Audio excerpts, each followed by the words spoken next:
Saat Xiao Hong perlahan mengangkat tangannya dan mengeluarkan semua 10 pola sihir otoritas terakhir dari bintang Vatikan, tidaklah berlebihan jika dikatakan bahwa Ivan, Otto dan bahkan Lehman, yang membanggakan diri karena memiliki hati yang kuat, merasa tercekik saat ini. Sejauh ini, sejak altar suci agung didirikan, belum ada yang mampu mengumpulkan ke-10 pola sihir otoritas dan langsung memamerkannya di hadapan orang lain. Apa artinya memiliki ke-10 pola sihir otoritas ini? Hal ini sudah jelas, yaitu, untuk sepenuhnya mengendalikan bintang Vatikan di tangan Anda sendiri. Otto, Ivan, dan Lehman saling berpandangan dengan kaget. Apa yang sebenarnya terjadi di Vatikan Star? Bagaimana benda-benda ini bisa sampai ke tangan Xiao Hong? Ini tidak diragukan lagi menjadi keraguan terbesar dalam benak mereka. Dan ini baru awal dari kengeriannya. Detik berikutnya, mereka melihat setiap pola sihir otoritas dengan tali gantungan tertutup noda darah. Penemuan seperti itu membuat Ivan dan yang lainnya kembali terkesiap. Mereka semua adalah perwira tinggi Kekaisaran Gadu, jadi tidak sulit bagi mereka untuk menebak apa yang telah dilakukan Xiao Hong. Bagaimana kau bisa mendapatkan rune sihir otoritas ini? Tanya Leiman heran. Nada bicaranya yang seperti sedang mengajari anak nakal tadi hilang. Kau tahu, menguasai bintang Vatikan sepenuhnya hampir berarti menguasai sepertiga kekuatan altar, dan itu adalah kekuatan absolut. Kekuatan seperti itu sama sekali tidak bisa diremehkan. Bahkan dari segi senioritas, kepala pengurus Vatikan Star hampir setara dengan mereka. Aku bilang mereka semua mati karena terlalu banyak bekerja, dan sebelum meninggal, mereka menyerahkan pola-pola sihir otoritas ini kepadaku. Percayakah kau? Kata Xiao Hong dengan tenang, kata demi kata, dengan nada sarkasme. Sebenarnya, Xiao Hong yang tidak tahu bahwa mereka telah menebaknya dalam hati, tetapi mereka tidak berani dan tidak bisa mengatakannya dengan lantang. Katakan padaku, apa yang kau inginkan? Tanya Ivan lembut dengan ekspresi serius.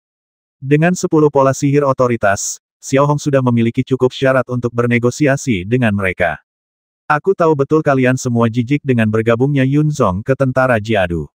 Wajar saja, semua sistem berfungsi normal, jadi siapa yang mau mengundang orang tua tak berguna dan tukang bikin onar tanpa alasan? Xiao Hong berbicara perlahan, menghitung dengan lembut, aku hanya butuh kalian berpura-pura bodoh dan tidak melihat apa-apa. Serahkan sisanya padaku, bagaimana menurutmu? Aku ingin tahu apa rencanamu. Setidaknya kau harus memberi kami sedikit persiapan. Ivan berpikir sejenak sebelum berbicara dengan hati-hati. Cara dia mengatakannya jelas menunjukkan bahwa Ivan tergoda. Haha, Xiao Hong tiba-tiba tertawa dingin, lalu menggoyangkan 10 pola sihir otoritas berlumuran darah di tangannya dan berkata pelan, kerja berlebihan, mati karena sakit. Tidaklah berlebihan jika dikatakan bahwa begitu Xiao Hong mengatakan ini, Ivan, Otto dan yang lainnya semua terkesiap. Dulu, kata-kata Xiao Hong penuh dengan kesombongan, tetapi saat ini, di mata mereka, kata-kata itu penuh dengan kekejaman dan keberanian. Untuk langsung melenyapkan seorang murid senior, ini. Beberapa di antara mereka tidak berani berpikir lebih jauh, karena lantai 8 mungkin akan mengguncang bumi dan menjungkir balikkan dunia. Namun, jika hal ini tidak dilakukan, Kekaisaran Kadu akan berada dalam kekacauan selamanya, dengan seorang pria yang tidak memahami urusan militer mengambil alih kekuasaan. Lebih lanjut, pemerintahan ini akan berlangsung selama ratusan tahun, dan orang hanya bisa membayangkan betapa besar dampak negatifnya bagi Kekaisaran Kadu. Xiao Hong, tolong putuskan kontak. Kita anggap saja kau tidak pernah berkomunikasi dengan kami. Jangan berisik. Ivan berpikir sejenak lalu menjawab. Xiao Hong tidak berkata apa-apa lagi, hanya tersenyum tipis dan memutuskan kontak. Segera setelah itu, Xiao Hong mulai menggunakan pola sihir komunikasi untuk memerintahkan para prajurit kelompok pemburu yang berada di berbagai sudut bintang Vatikan untuk melakukan serangkaian transfer dan pengaturan tanpa henti. Setelah memberikan semua instruksi, Xiao Hong mulai menyelesaikan masalah dan kemudian menelepon Sakaya.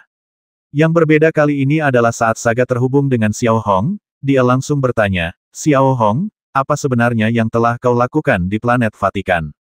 Tidaklah berlebihan jika dikatakan bahwa ketika Sakaya dan bahkan Mosuo mengetahui bahwa Xiao Hong telah membantai semua orang berkuasa di bintang Vatikan, seperti Donglu dan Zhao Kun, dengan memusnahkan seluruh keluarga mereka, mereka pun kewalahan. Jika memperlakukan orang-orang Vatikan seperti Nangui dan Guk-Guk adalah batas kemampuan psikologis mereka sebelumnya, kini mereka benar-benar meledak. Bayangkan, di seluruh altar, tak seorang pun berani melakukan hal seperti itu sejauh ini, bahkan Kurosawa Mori sekalipun. Ya, dalam arti tertentu, Xiao Hong adalah anggota lingkaran mereka, dan mereka adalah bos Xiao Hong, tetapi dalam kenyataannya, mereka tidak sekuat Kurosawa Sen, dan malah mulai dituntun oleh serangkaian tindakan Xiao Hong. Apa saudara Sakaya takut hanya karena hal kecil ini? Xiao Hong menjelaskan kata demi kata dengan nada tenang. Hanya sebatas ini. Mendengar ini, Saga tercengang. Awalnya, Saga memikirkan apa yang akan dikatakan Xiao Hong dan memikirkan Xiao Hong yang meminta bantuannya, tetapi ia tidak pernah menyangka Xiao Hong akan benar-benar mengatakan hal seperti itu. Hal itu membuat orang-orang merasa bahwa semuanya hanyalah bagian kecil dari rencana Xiao Hong. Saudara Sakaya, apakah kau tidak menyadari seperti apa sebenarnya bintang Vatikan ini?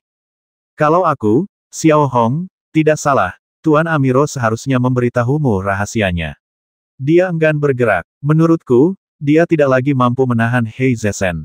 Aku tahu saudara Sakaya orang yang baik, tapi kebaikan bukan berarti kelemahan. Kan aku tidak tahu apa yang dipikirkan orang lain, tapi aku, Xiao Hong, tidak akan menyerah dan memohon belas kasihan, bahkan jika aku harus jatuh di jalan perlawanan, aku tidak akan ragu. Xiao Hong menjawab dengan lembut. Akan tetapi, kata-kata itu bagai peluru ajaib, yang langsung menusuk jantung Saga hingga ke dalam saringan. Sakaya tidak menyangka Xiao Hong ternyata bisa menebak masalah Amiro sendiri, dan kata-kata Xiao Hong selanjutnya juga langsung menyentuh hati Sakaya. Bisa dibilang, mungkin karena pengakuan Sakaya selangkah demi selangkah itulah yang membuat situasi altar memburuk hingga saat ini. Dia adalah kakak tertua, dan ketika sang guru lemah, seharusnya dialah yang mengambil alih semua tanggung jawab altar. Setelah itu, Xiao Hong tidak berkata apa-apa lagi. Ia hanya membuka buku catatannya, berpura-pura menjadi murid yang sedang meminta nasihat dengan rendah hati, dan mulai mengajukan pertanyaan satu persatu. Xiao Hong telah datang ke altar selama hampir setahun, dan ini telah menjadi kebiasaan baginya. Selain itu, dengan mengajukan pertanyaan, cadangan pengetahuan Anda sendiri akan terus bertambah. Hanya karena Xiao Hong bisa mengalahkan Yin Luo dengan kemampuannya, apakah mereka benar-benar berpikir dia sangat berbakat? Mereka salah. Beberapa orang telah melihat sisi gemerlap Xiao Hong. Namun, sepertinya tak seorang pun melihat usahanya yang tak kenal lelah dan luar biasa. Dia terus belajar. Adapun Sakaya, meskipun bingung dan khawatir terhadap Xiao Hong, ia tetap dengan sabar menjelaskan dan juga mengikuti instruksi Amiro dengan sungguh-sungguh, menularkan semua ilmu yang diajarkan Amiro kepadanya kepada Xiao Hong. Dari titik ini saja, dapat diketahui bahwa Amiro mempunyai niat tersendiri dalam menempatkan seluruh altar dalam tahap indulgensi dan mengajarkan Xiao Hong hal-hal dengan niat baik. Begitu saja, hari berlalu dengan cepat. Saat itu pukul 10 pagi. Melihat ke arah alun-alun utama, alun-alun itu sudah dipenuhi murid-murid tetap dan orang-orang luar dari Vatikan Star. Kecuali mereka yang meninggal, tidak ada yang terlambat atau absen. Dari kejauhan, tampak padat. Di panggung kayu di salah satu sisi alun-alun inti, tubuh-tubuh berlumuran darah Donglu, Zhao Kun, dan lainnya dibaringkan di atas panggung kayu. Orang-orang yang melihat mereka ketakutan dan wajah mereka sedikit pucat. Saya hanya berharap Xiao Hong tidak akan bertindak gegabah di sini. Saya akan menghabisi mereka semua, lalu menyuntikkan sejumlah besar orang baru ke Vatikan Star untuk mengisi kekurangan personel. Yang lebih penting, saat ini, semua orang telah menyadari bahwa Amiro jelas-jelas membiarkan semua ini terjadi, dan seluruh altar hampir menjadi konfrontasi antara Xiao Hong dan Kurosawa Sen. Sulit dibayangkan, setengah tahun yang lalu, Xiao Hong hanyalah seekor semut di depan Hei Zesen, seorang anak laki-laki yang bermain rumah-rumahan dengan dua gadis sepanjang hari. Kini, ia telah berubah menjadi ibel yang haus darah.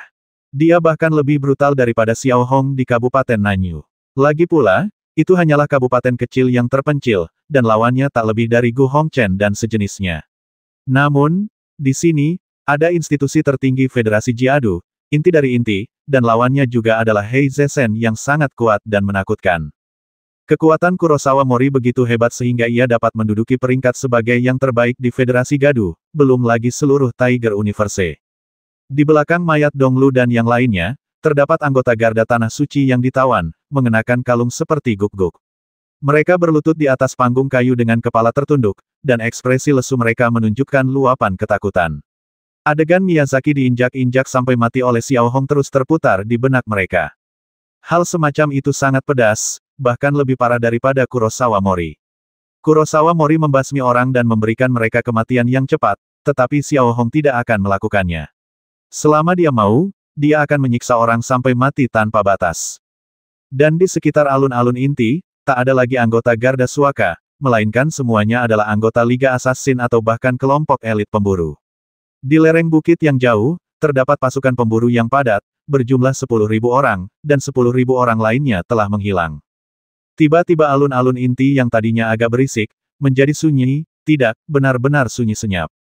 Segera setelah itu, semua orang di alun-alun inti mengalihkan pandangan mereka ke satu sisi alun-alun inti, hanya untuk melihat Xiao Hong, mengenakan jubah putih, muncul dan perlahan berjalan ke panggung kayu keras.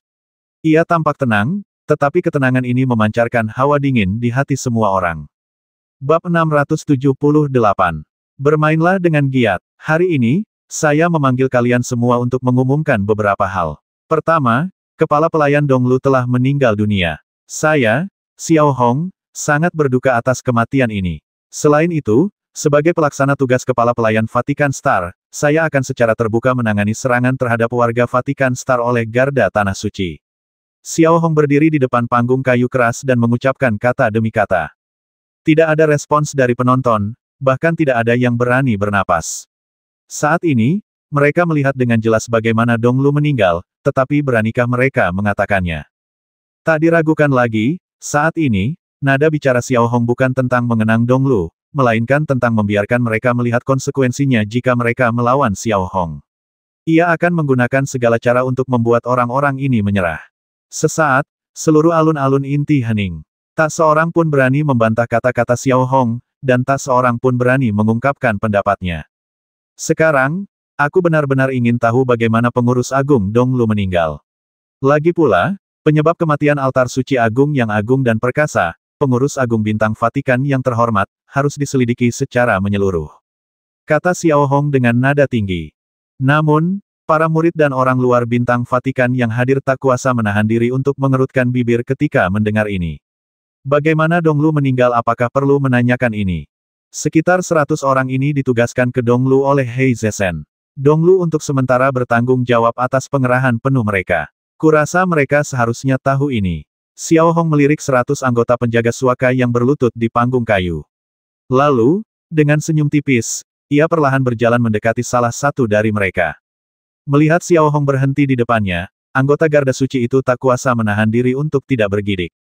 Ketakutan tak berujung melintas di matanya. Sulit membayangkan bahwa baru kemarin, mereka begitu angkuh dan berkuasa. Mereka memperlakukan Xiao Hong seperti Nangui dan Guk-Guk, orang-orang Vatikan seperti budak, dan bersedia menjadi preman di bawah Kurosawa Sen, tetapi hari ini, mereka telah menjadi seperti ini.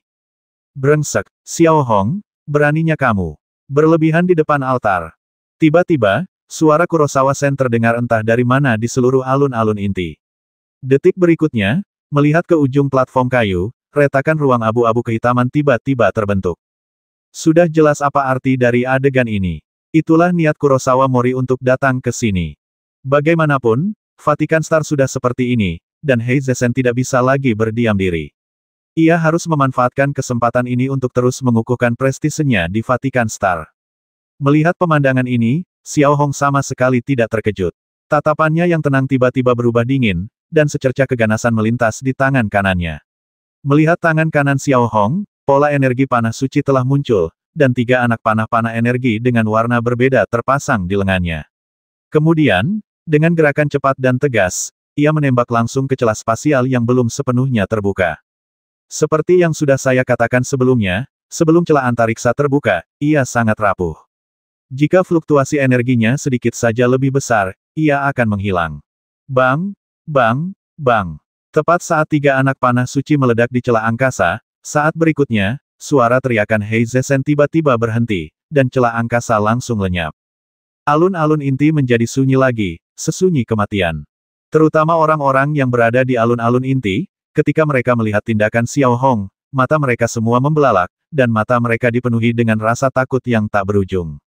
Meluncurkan serangan ke celah angkasa Kurosawa Sen tidak lain adalah melancarkan serangan ke Kurosawa Sen sendiri. Itu seperti memukul langsung Kurosawa Sen yang agresif kembali ke wujud Star dengan tongkat. Saat ini, tidak berlebihan jika dikatakan bahwa semua orang di Vatikan Star tercengang. Apa yang dimaksud adegan ini sudah jelas, yaitu, Xiao Hong sama sekali tidak menaruh curiga pada Hei Zesen. Xiao Hong, beraninya kau menyerangku, berani sekali kau. Lihat apa yang akan kulakukan hari ini. Bang! Tepat ketika Hei Zesen hendak membuka celah ruang dari arah lain, Xiao Hong tidak terburu-buru dan tidak melihat. Ia hanya mengikuti sumber suara dan menembakkan panah suci emas lainnya, memaksa Hei Zesen mati lemas lagi. Tak berlebihan jika dikatakan bahwa saat itu, Kurosawa Sen bagaikan binatang buas yang mengamuk. Menghadapi provokasi Xiao Hong, si semut kecil, amarahnya hampir meledak. Namun, rintangan dari Xiao Hong ini terasa seperti permainan anak-anak bagi Hei Zesen.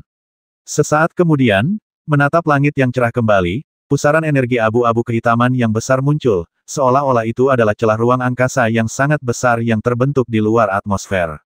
Beberapa detik kemudian, dua bola cahaya tiba-tiba terbentuk di langit, seperti dua bintang jatuh di malam hari, tetapi mereka jauh lebih terang dan dapat dilihat dengan jelas di siang bolong. Dalam sekejap mata, Kurosawa Sen dan Yun Zong jatuh dari ketinggian dan menghantam tanah. Dua lubang dalam langsung terbentuk di salah satu sisi alun-alun inti. Gelombang energi abu-abu kehitaman bahkan samar-samar terlihat memancar dari tubuh Kurosawa Sen dan Yun Zong.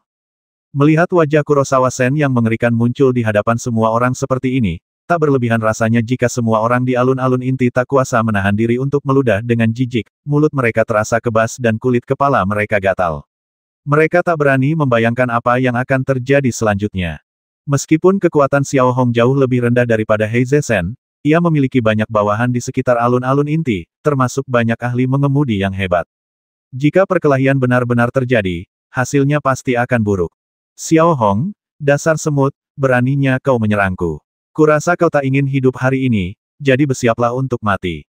Hampir tepat saat Hei Zesen baru saja mendarat di tanah, Hei Zesen meraung, dan sosoknya melesat, lalu ia langsung menyerbu ke panggung kayu tempat Xiao Hong berada, seolah hendak mencabik-cabik Xiao Hong. Melihat Hei Zesen menyerbu ke arah Xiao Hong dengan kecepatan secepat kilat, jantung semua orang berdebar kencang saat ini. Hei Zesen dan Xiao Hong bertemu 3 kali di sini, dan Xiao Hong hampir 3 kali tidak mendapatkan keuntungan apapun. Mungkinkah kali ini, Xiao Hong akan mati di sini? Semua orang merasakan hawa dingin di punggung mereka, tatapan mereka yang berbinar-binar membeku seketika. Mereka tak bisa membayangkan apa yang akan terjadi selanjutnya. Di sisi lain, Xiao Hong tetap tenang. Melihat Kurosawa Sen menyerangnya dengan sekuat tenaga, ia langsung merogoh ranselnya yang menggembung tanpa ragu sedikitpun. Sesaat kemudian, Xiao Hong mengeluarkan benda hitam pekat berbentuk kerucut seukuran semangka kecil. Sambil memegangnya, ia mengulurkan tangannya dan mengarahkannya langsung ke Kurosawa Sen, tatapannya tenang. Akan tetapi, saat benda itu muncul, semua orang di seluruh alun-alun inti tersentak kaget, dan mata mereka sedikit melebar, tatapan mereka dipenuhi rasa takut. Menoleh ke arah pria yang berlari dengan marah, Hei Zesen, yang siap membasmi Xiao Hong sedetik kemudian, melihat Xiao Hong mengeluarkan benda seperti itu dan mengarahkannya ke arahnya. Ekspresinya yang ganas tiba-tiba membeku, lalu ia memaksa dirinya untuk berhenti. Meskipun ia sangat ganas, ia tidak berani bergerak maju. Ia seperti binatang buas yang melihat obor. Ia hanya bisa menggertakkan giginya, tetapi tidak melangkah lebih jauh. Ia hanya menatap kerucut hitam dengan pola-pola magis yang padat di tangan Xiao Hong, yang terkadang membuat orang-orang merasakan ketakutan yang luar biasa. Dan apa yang dipegang Xiao Hong di tangannya adalah hulu ledak bom lubang hitam kosmik. Begitu benda ini meledak, seluruh planet Vatikan akan hancur menjadi abu hanya dalam hitungan detik. Planet itu tidak akan ada lagi. Bahkan orang-orang di level Soul Control pun sering kali harus berpikir 2 kali tentang hal ini. Bagi Tiger Universe, hal ini bukan berarti kehancuran, melainkan pemusnahan. Sama halnya dengan monster-monster tua di level Sky Control yang tidak akan mudah menyerang, begitu mereka bersatu menyerang, dengan jurus-jurus dahsyat yang berterbangan di angkasa, bisa jadi akhir dari Tiger Universe sudah di depan mata, karena kekuatannya yang terlalu besar dan kerusakannya yang terlalu besar.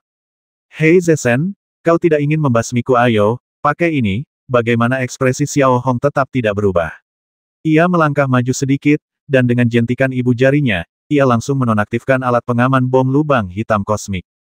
Dentang, dentang. Saat peniti jatuh ke platform kayu keras, hampir semua orang di alun-alun inti memucat, seolah-olah jantung mereka diremas oleh sepasang tangan besar. Mereka merasakan tekanan darah mereka naik, kulit kepala mereka mati rasa, dan kaki mereka mulai gemetar. Orang-orang di alun-alun inti tidak dapat menahan rasa gugup lagi, bahkan Kurosawa Sen yang berwajah garang pun tiba-tiba menjadi sedikit ketakutan. Terlepas dari bagaimana Xiao Hong yang bejat ini mendapatkan bom lubang hitam kosmik, apa artinya melepas peniti sepenuhnya? Artinya, bom lubang hitam kosmik menjadi sangat tidak stabil. Fluktuasi energi sekecil apapun dapat menyebabkannya meledak, apalagi membiarkan Xiao Hong menancapkan kekuatan pendorongnya ke dalamnya. Hei Zesen, yang hanya berjarak sekitar 1 meter dari Xiao Hong, memasang ekspresi garang di wajahnya. Ia tak tahu harus maju atau mundur, dan sudut mulutnya tak bisa menahan diri untuk sedikit bergerak. Hei Zesen tentu tahu segalanya tentang bom lubang hitam berpola ajaib itu. Jika lebih dari 10.000 orang Xiao Hong di sini bisa melukainya, maka dalam jarak sedekat itu dan di planet ini, benda ini bisa membasminya sepenuhnya, dan mereka berdua akan mati bersama. Memikirkan hal ini, Hei Zesen tak kuasa menahan debaran jantungnya, dan raut wajahnya dipenuhi kekhawatiran. Ya, ia ingin membasmi Xiao Hong, batu sandungan itu, tetapi bukan berarti ia akan mati bersama Xiao Hong. Masa depannya cerah, ia memiliki kekuatan mengendalikan jiwa, dan hidupnya sangat berharga. Setidaknya menurut Hei Zesen, hidupnya 100 juta kali lebih berharga daripada Xiao Hong. Xiao Hong, dasar brengsek, bagaimana kau bisa mendapatkan benda ini? Hei Zesen mundur selangkah dan bertanya dengan lembut, tak berani mengerahkan tenaga pendorong di tubuhnya terlalu banyak karena takut meledakkannya. Di dunia ini, selama kau punya uang, tak ada yang tak bisa kau dapatkan. Apa kau tak ingin membasmiku? Ayo. Xiao Hong tersenyum dingin, lalu tiba-tiba berbicara dengan nada tinggi, lalu melangkah maju beberapa langkah, dan meletakkan benda itu di hadapan Hei Zesen. Melihat pemandangan ini, tak berlebihan jika dikatakan Hei Zesen mundur selangkah lagi. Seperti yang kukatakan, semua orang takut mati, dan Hei Zesen pun tak terkecuali. Terlebih lagi, ia memiliki kekuatan seorang master jiwa. Tak pantas mati bersama Xiao Hong, seorang master jiwa level 5. Xiao Hong, dasar gila, kusarankan kau jangan bertindak gegabah. Hei Zesen memaksa beberapa kata keluar dari sela-sela giginya. Ya, hatinya dipenuhi kekhawatiran, dan juga dendam yang tak berkesudahan terhadap Xiao Hong. Namun, apa lagi yang bisa ia lakukan kecuali ia punya nyali untuk mati bersama Xiao Hong? Kau takut? Xiao Hong menatap wajah Hei Zesen yang penuh kekhawatiran, dan seringai di wajahnya semakin lebar. Ia melangkah maju dan mendekati Hei Zesen. Di sisi lain, meskipun Hei Zesen dipenuhi kebencian di hatinya, ia tetap harus mundur berulang kali. Karena kau tidak punya nyali, lebih baik kau mundur dengan patuh. Kalau kau tidak berani meledakkannya, aku yang akan meledakkannya untukmu. Bukankah kau selalu ingin aku mati? Kalau begitu kita akan masuk neraka bersama. Xiao Hong melangkah maju dan berkata kepadanya dengan nada galak, membuat orang-orang merasa agresif. Melihat Hei Zesen lagi, ia mundur berulang kali. Pada saat ini, semua orang terkejut menemukan bahwa momentum Hei Zesen telah sepenuhnya ditekan oleh Xiao Hong. Orang seperti apa yang paling menakutkan tidak diragukan lagi, orang yang bahkan tidak peduli dengan nyawanya sendiri dan berani mati bersama lawannya. Dan saat ini, Xiao Hong memiliki kemampuan untuk mati bersamanya. Dalam sekejap mata, Xiao Hong sudah mendekat, dan Hei Zesen justru mundur ke tepi panggung kayu. Ada campuran kekhawatiran dan kemarahan di wajahnya, dan ia merasa tak berdaya. Karena selama Hei Zesen menggunakan pola pertempuran, bahkan jika itu adalah mobilisasi kekuatan yang hebat, adalah mungkin untuk memengaruhi bom lubang hitam pola sihir dan menyebabkannya meledak sepenuhnya. Tidak mampu memobilisasi kekuatan pendorong, saat ini, keunggulan Hei Zesen telah berkurang ke level terendah. Di saat yang sama, kabar bahwa Xiao Hong sedang memegang bom lubang hitam berpola ajaib dan hendak meledakkannya dengan cepat menyebar ke seluruh altar. Mendengar kabar tersebut, Saga dan Mosuo langsung membeku di tempat.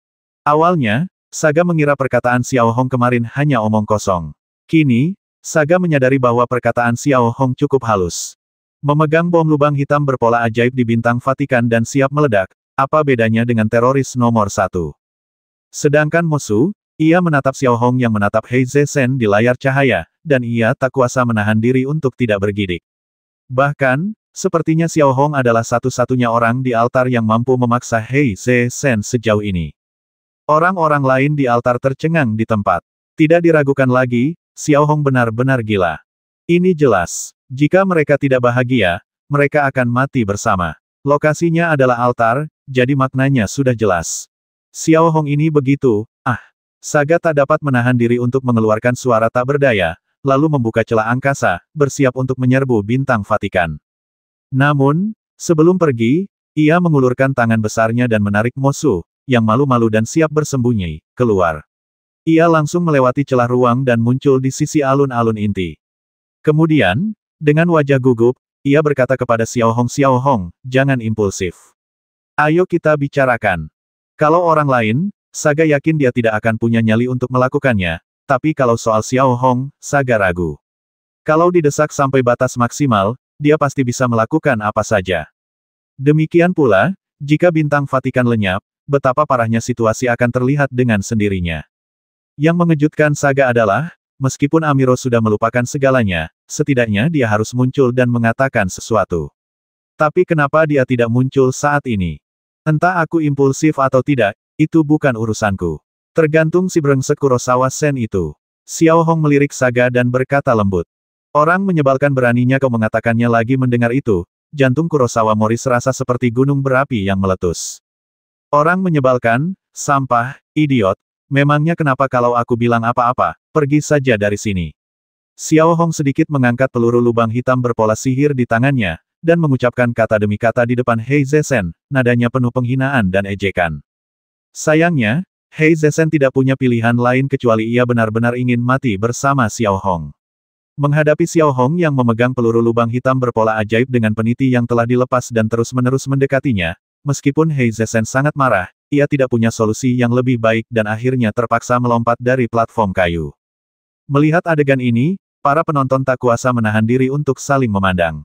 Meskipun ini hanya tindakan kecil Kurosawa Mori, itu berarti Kurosawa Mori telah berkompromi. Melihat Kurosawa Sen mundur, Yunzong berdiri di samping Kurosawa Sen dengan ekspresi gugup di wajahnya, dan untuk sesaat dia tidak punya solusi yang baik. Xiao Hong tersenyum tipis, lalu berjalan kembali ke tengah panggung kayu dan meletakkan hulu ledak bom lubang hitam berpola sihir di atas balok kayu. Lalu ia melirik Saga, lalu Hei Zesen, dan berkata lembut, kalian yang tidak menyukaiku boleh menggunakan pola pertempuran kalian untuk membasmiku dan lihat apakah fluktuasi energinya bisa meledakkan bom lubang hitam berpola sihir. Mendengar ini, ekspresi Kurosawa Sen dan Yunzong berubah berkali-kali. Seolah-olah kau adalah seorang teroris dengan bahan peledak yang diikatkan di tubuhmu, dan semua orang di seluruh planet Vatikan adalah sanderanya. Xiao Hong kemudian menghampiri seorang anggota Garda Tanah Suci yang telah ditangkap, tanpa berkata apa-apa lagi. Ia meliriknya, lalu menatap matanya dan berkata lembut, kematian kepala pelayan Donglu, dan bahkan pengawas, harus dijelaskan. Di depan saudara senior Saga dan Hei Zesen, ceritakan kepada kami bagaimana mantan kepala pelayan Donglu meninggal. Kau menerima tugas Hei Zesen untuk datang ke sini dan menghajar orang-orang Vatikan, jadi kau harus tahu. Anggota Garda Tanah Suci ini kini berkeringat deras. Ia mengangkat kepalanya sedikit, melirik Xiao Hong, lalu menatap bom lubang hitam berpola sihir, lalu mengalihkan pandangannya ke Hei Zesen, berharap mendapat bantuan. Manajer umum Donglu, Anda, Tuan Xiao, yang membasminya. Setelah terdiam sejenak dan melihat Hei Zesen tidak bereaksi, anggota Garda Tanah Suci itu berkata dengan gemetar. Engah, hampir pada saat anggota Garda Tanah Suci itu selesai berbicara, Xiao Hong telah menghunus pedang Jisoo, dan dalam sekejap, dia menusukkannya langsung ke tenggorokan anggota Garda Tanah Suci itu. Jawaban yang salah. Tuan Donglu meninggal karena terlalu banyak bekerja. Sedangkan Zhao Kun dan yang lainnya, mereka meninggal karena kesedihan yang berlebihan. Apa hubungannya denganku, kata Xiao Hong lirih, lalu langsung menghunus pedang Jisoo. Anggota pengawal Tanah Suci ini telah kehilangan nyawanya dan jatuh di atas panggung kayu seperti benda mati. Darah mengalir di tenggorokannya, dan matanya yang lebar masih tertuju pada Hei Zesen. Para anggota Garda Suci yang hadir, serta para murid Vatikan, merasakan sedikit ketakutan saat melihat pemandangan ini. Namun, tak ada sepatah kata pun perlawanan, hanya keheningan. Di sisi lain, Kurosawa Sen sangat marah atas pelanggaran aturan yang dilakukan Xiao Hong secara terang-terangan dan perilakunya yang tidak manusiawi. Ia berdiri di samping panggung kayu, tubuhnya gemetar beberapa kali. Namun, meskipun Kurosawa Sen marah, apa yang bisa ia lakukan jika ia memiliki kemampuan? Ia bisa mengaktifkan pola pertempuran, basmi Xiao Hong, dan lihat apakah bom lubang hitam berpola sihir itu bisa meledak. Terlebih lagi, Sakaya juga ada di sini. Meskipun Sakaya tidak puas dan tidak berdaya dengan perilaku Xiao Hong yang kurang ajar, tetapi jika pertarungan benar-benar terjadi, Sakaya pasti akan berdiri di pihak Xiao Hong tanpa ragu-ragu. Tidak diragukan lagi bahwa situasi saat ini semakin tidak menguntungkan bagi Hei Zesen. Hei Zesen tidak menyangka Xiao Hong akan bertindak sebegitu ekstrim. Melihat Xiao Hong berdiri di atas panggung kayu, ekspresinya tetap tidak berubah. Sambil memegang pedang Jisoo yang berlumuran darah, Ia perlahan berjalan ke arah anggota pengawal tanah suci lainnya dan mengulangi, kau pasti sudah sering berhubungan dengan Donglu sebelumnya. Katakan padaku, bagaimana Donglu bisa mati? Dahi anggota garda tanah suci itu berkeringat. Ia melirik pedang Jisoo di tangan Xiao Hong dengan gemetar, lalu menatap Hei Zesen. Setelah berpikir sejenak, ia berkata, untuk membalas Tuan Xiao, Donglu meninggal karena terlalu banyak bekerja. Omong kosong. Buka matamu. Orang yang dicincang seperti ini dengan luka di sekujur tubuhnya, mungkinkah karena terlalu banyak bekerja? Apa kau buta? Mata Kurosawa Sen hampir melotot ketika mendengar anggota penjaga suaka mengatakan ini. Melihat anggota garda suaka itu lagi, ia tak berkata apa-apa. Ia hanya menundukkan kepala dalam diam. Ia tahu betul bahwa ini hampir seperti melawan Kurosawa Sen, tetapi sekarang, bisakah Kurosawa Sen menyelamatkan nyawanya? Luka di mana? Kenapa aku tidak bisa melihatnya? Xiao Hong menatap Donglu yang berdarah dan berkata dengan nada santai. Xiao Hong, apa kau buta? Hei Zesen hampir pingsan karena marah ketika melihat perilaku Xiao Hong yang terbuka dan tak tahu malu. Tetapi ketika dia melihat bom lubang hitam berpola ajaib tepat di sebelah Xiao Hong, dia tidak berani bertindak gegabah. Apa aku buta atau kau paranoid? Katakan padaku, apakah ada luka di tubuh Donglu? Xiao Hong mengangkat kelopak matanya sedikit dan menatap semua orang di alun-alun inti. Menghadapi pertanyaan Xiao Hong, orang-orang di alun-alun inti tak kuasa menahan diri untuk tidak tercengang. Mereka menatap Hei Zesen, lalu menatap Xiao Hong, hati mereka bergetar, lalu menggelengkan kepala pelan, hampir berkata dengan suara serak tidak. Suaranya penuh kepengecutan, seolah-olah terdengar di bawah tekanan. Suaranya sangat ringan, tetapi penuh kepasrahan. Apa yang kau katakan? Beranikah kau mengatakannya lagi padaku? Mendengar ini, Kurosawa Mori mengangkat alisnya. Ia berbalik sedikit dan bertanya kepada Vatikan di belakangnya. Saat Kurosawa Sen berbalik, semua orang bisa dengan jelas merasakan aura memikat dari tubuhnya, yang bahkan membuat mereka merasa tercekik. Orang-orang Vatikan itu tak kuasa menahan diri untuk mundur 2 langkah, tetapi hanya itu saja. Semua orang Vatikan masih memilih untuk tetap diam. Buka matamu dan lihat lagi tubuh Donglu, lihat apakah ada bekas luka di sana. Kau seharusnya tahu konsekuensi melawanku, Hei Zesen. Teriak Hei Zesen tiba-tiba. Semuanya berlutut. Hampir pada saat Kurosawa Sen selesai berbicara, Xiao Hong, yang berdiri di panggung kayu, tiba-tiba berteriak keras. Menabrak. Saat suara itu terdengar, hampir semua umat Vatikan di alun-alun pusat berlutut di tanah. Alun-alun pusat yang ramai itu tampak memendek dalam sekejap. Kecuali Kurosawa Mori dan yang lainnya, tak seorang pun berani berdiri. Bab 680 menyebut rusa sebagai kuda. Bagian 2. Desir, melihat seluruh orang Vatikan mengabaikan kekejamannya sendiri dan berlutut di depan Xiao Hong, tidaklah berlebihan jika dikatakan bahwa ekspresi tajam Hei Zesen tiba-tiba membeku di wajahnya, dan matanya berkilat tak percaya. Hei Zesen tidak pernah menyangka bahwa pada saat ini, Xiao Hong dapat sepenuhnya melampauinya. Bahkan Sakaya dan Mosuo pun menunjukkan ekspresi terkejut di wajah mereka ketika melihat pemandangan di depan mereka, dengan mulut sedikit menganga. Tak berlebihan jika dikatakan bahwa Sakaya jarang menunjukkan ekspresi seperti itu. Samar-samar, Saga tampak bisa merasakan betapa dahsyatnya metode Xiao Hong, dan ia juga merasa bahwa Xiao Hong kemungkinan besar benar. Setidaknya ia bisa menggunakan segala macam cara yang tampaknya tak tahu malu untuk menguasai bintang Vatikan dan membuat rakyat bintang Vatikan bertekuk lutut di hadapannya. Dulu, Hei Zesen yang memegang keputusan akhir di altar, tetapi saat ini, Xiao Hong melanggar aturan ini.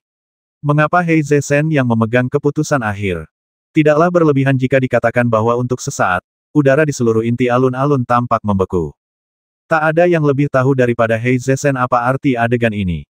Bintang Vatikan telah sepenuhnya jatuh ke tangan Xiao Hong. Xiao Hong, apa kau buta? Jangan gunakan intimidasi untuk memaksa orang berbohong. Apa kau pikir menyebut kuda zebra akan berhasil? Cari saja seseorang yang punya mata untuk melihat. Apa Donglu mati karena terlalu banyak bekerja? Apa kau bahkan tidak bisa melihat darah di tubuhnya? Semenit penuh berlalu sebelum Yunzong akhirnya berbicara, nadanya penuh dengan kekejaman. Diam, ini bintang Vatikan, dan orang-orang bintang Vatikan yang berhak memutuskan. Siapa kau? Keluar dari sini. Melihat Yunzong berbicara, Xiao Hong tiba-tiba menoleh ke arah Yunzong dan berteriak padanya. Kata-katanya sama sekali tidak menunjukkan rasa hormat kepada Yunzong sebagai murid senior, dan tatapannya penuh dengan dingin. Melihat Xiao Hong mengatakan ini, Yunzong tak kuasa menahan diri untuk berhenti sejenak. Jika itu di masa lalu, ia ingin sekali melangkah maju dan mencabik-cabik Xiao Hong, si semut. Namun, Ketika ia mengarahkan pandangannya ke peluru lubang hitam berpola ajaib di belakang Xiao Hong, ia tak kuasa menahan diri untuk ragu. Sedangkan Kurosawa Sen, wajahnya sudah memerah karena marah. Ia bahkan merasa Xiao Hong bukan lagi ancaman serius, melainkan telah menjadi saingannya. Hari ini, Xiao Hong akan pergi ke tempat memalukan ini untuk mendapatkan kembali semua yang telah hilang darinya. Karena sebagian besar orang telah menyetujui hasil ini, saya nyatakan bahwa Donglu meninggal karena terlalu banyak bekerja, dan Zhao Kun beserta yang lainnya meninggal karena kesedihan yang mendalam.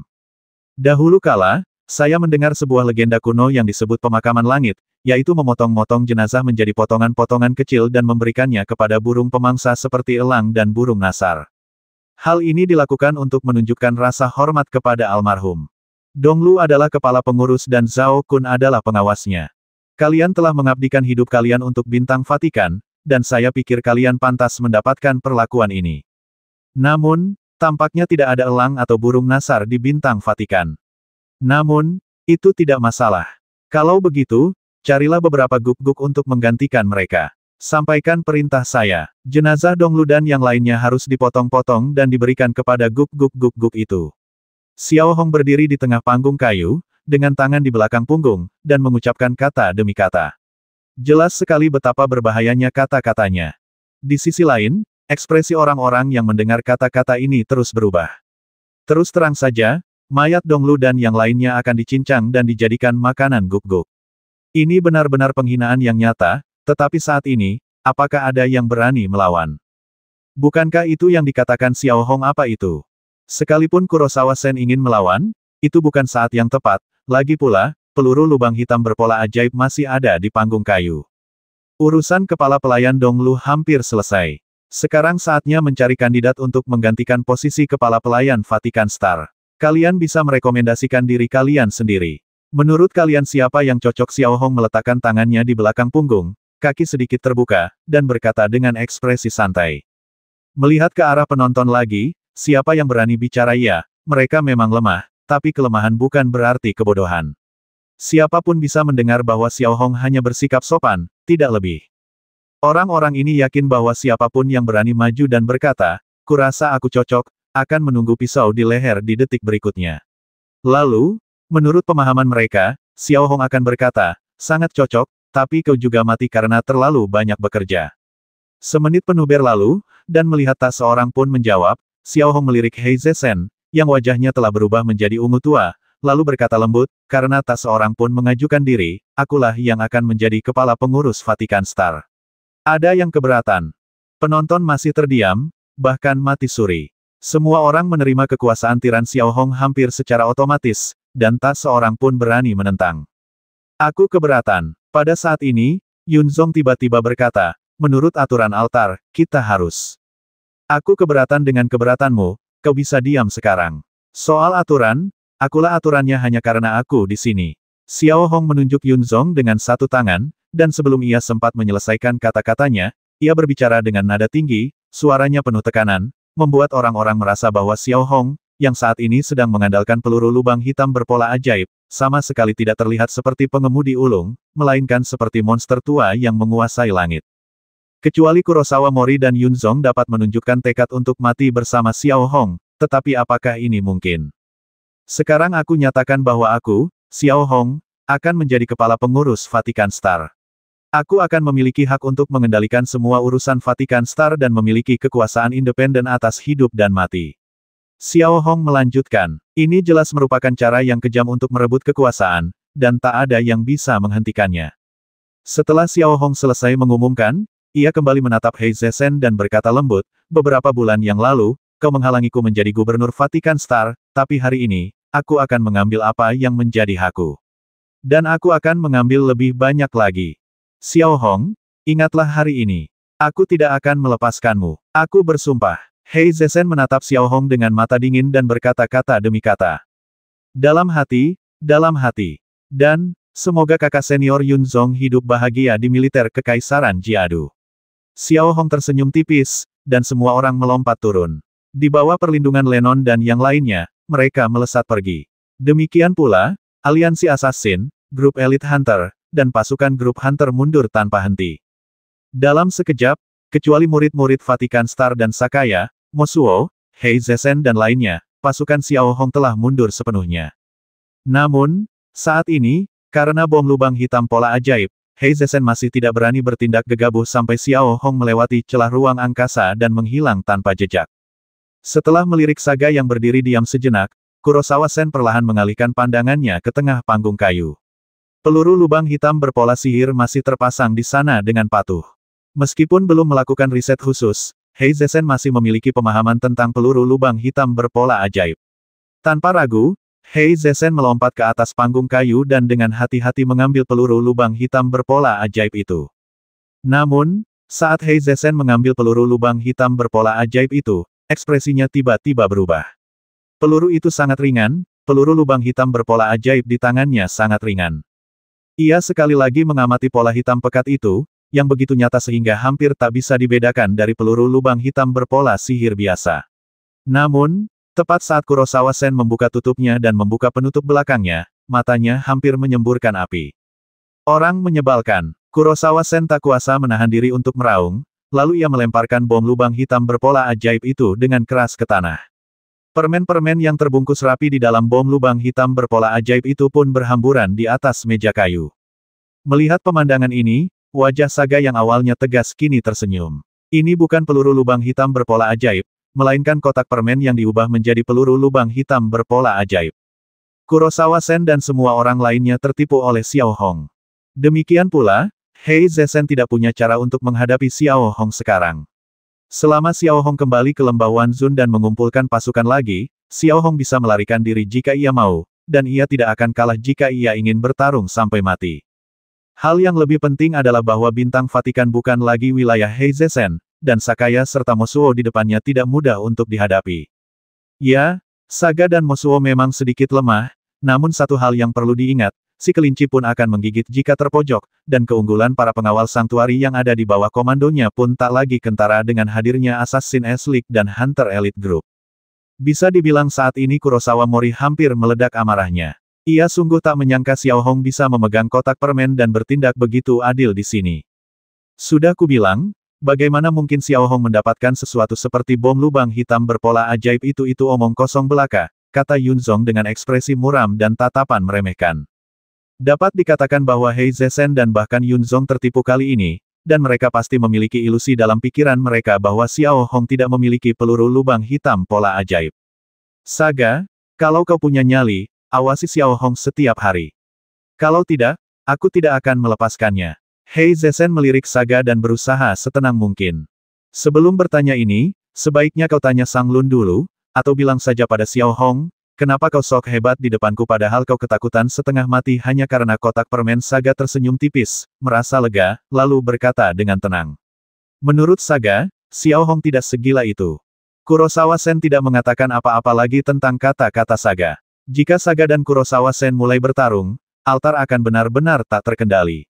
Bahkan mungkin akan terjadi pertarungan langsung antara pengawal Sanctuary dan kelompok Hunter. Konsekuensinya bisa dibayangkan. Tanpa terlalu banyak terlibat dengan Saga, Hei Zesen membuka celah ruang angkasa dan pergi dengan marah.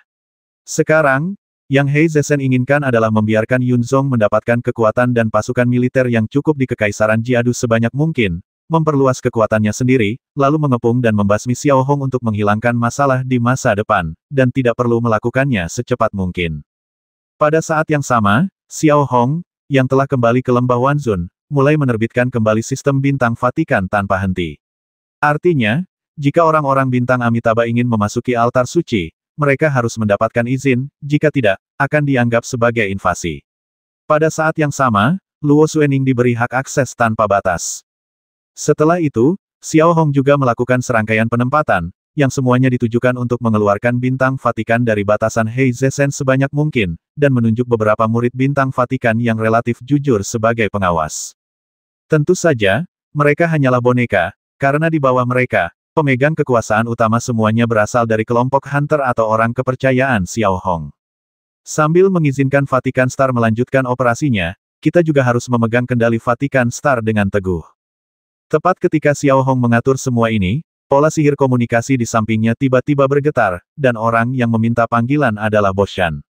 Boshan, ada apa, tanya Xiao Hong lembut setelah telepon tersambung. Pola pertempuran berpola sihir yang membawa 3 peluru lubang hitam berpola sihir telah memasuki wilayah Kekaisaran Gadu. Di mana mereka harus ditempatkan, tanya Boshan lembut, dengan ekspresi agak serius. Setelah melihat reaksi Kurosawa Mori sebelumnya, saya hampir dapat mengetahui sepenuhnya seberapa kuat bom lubang hitam berpola ajaib ini, belum lagi ada 3 di antaranya sekaligus. Setelah mendengar ini, Xiao Hong tidak langsung menjawab, tetapi berpikir sejenak. Kekuatan benda itu bisa dibayangkan. Begitu kecelakaan terjadi, hampir seluruh planet akan hancur total. Pertama, kirimkan informasi hulu ledak ke grup Tianxie dengan enkripsi ketat, dan biarkan mereka bertanggung jawab atas produksi badan hulu ledak. Sambil memastikan kualitasnya, percepat semua kemajuan. Untuk hulu ledaknya, tempatkan sementara di kapal perang pola ajaib dan jangkar di area rahasia. Kirim staf khusus untuk menjaganya. Ingatlah untuk tidak membuat kesalahan apapun. Xiao Hong mengeluarkan perintah dengan hati-hati. Dia memamerkan peluru lubang hitam berpola ajaib di depan umum kotak permen memang bagus, tapi kalau memang benar, apa menurutmu Xiao Hong benar-benar gila? Setelah memberikan beberapa instruksi, Xiao Hong melirik Sang Lun yang sedang berjalan-jalan di halaman, tetapi mengabaikannya. Ia menundukkan kepala dan mulai berkonsentrasi membuat pola pertempuran air, totalnya 21 untuk Kang Yu dan 1 untuk Pega. Demikian pula, apa yang Xiao Hong juga perlu pikirkan adalah membuat beberapa pola pertempuran yang layak untuk dirinya sendiri, jenis yang memiliki kekuatan tinggi yang dapat menyebabkan kerusakan bahkan pada Master Jiwa. Dulu, mengandalkan kekuatan Master level 5 untuk melukai seorang Master Jiwa adalah fantasi. Namun, itu bukan hal yang mustahil bagi Xiao Hong.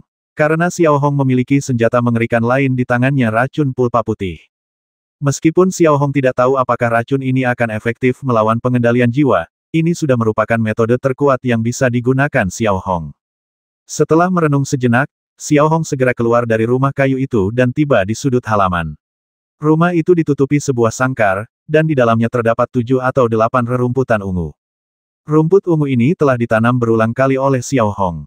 Dengan kata lain, ia menggunakan teknologi pemacu pertumbuhan untuk menanam rumput ungu, mengekstrak benih berkualitas tinggi, lalu menanamnya kembali, dan kemudian mengekstrak benih berkualitas lebih tinggi lagi, mengulangi proses ini 3 atau 4 kali. Beginilah tampilannya sekarang. Ketika warna ungu menjadi cukup gelap, warnanya akan berubah menjadi hitam pekat. Anehnya, dibandingkan dengan tanaman lain, setiap buah berbentuk pom-pom akan menjadi lebih besar melalui teknologi pemacu pertumbuhan, tetapi buah berbentuk pom-pom tersebut tetap mempertahankan ukuran aslinya. Setelah jeda singkat, Xiao Hong mengenakan kacamata pelindung, masker, dan sarung tangan isolasi, lalu menggunakan pisau untuk memotong beberapa buah berbentuk pom-pom. Kemudian ia dengan hati-hati membawanya ke dalam rumah kayu, menaruhnya dalam cawan petri, dan kemudian menggunakan pisau kaca untuk memotongnya dengan hati-hati. Hampir seketika buah berdaging itu dibelah, cairan putih bersih mengalir keluar. Cairan putih ini lebih pekat dari biasanya, dan berkilau dengan cahaya putih keperakan di bawah pantulan sinar matahari. Pada saat yang sama, saat cairan putih itu mengalir keluar, aroma yang memikat memenuhi ruangan, selalu memberi orang ilusi mabuk. Namun, Xiao Hong tidak akan tertipu oleh aroma ini. Ia tahu betul betapa mengerikannya racun ini. Jika ia terkontaminasi sedikit saja, nyawanya akan terancam. Saat toksin pulpa putih diekstraksi, Xiao Hong dengan hati-hati memasukkan toksin tersebut ke dalam botol kaca seukuran ibu jari dan menyegelnya untuk disimpan.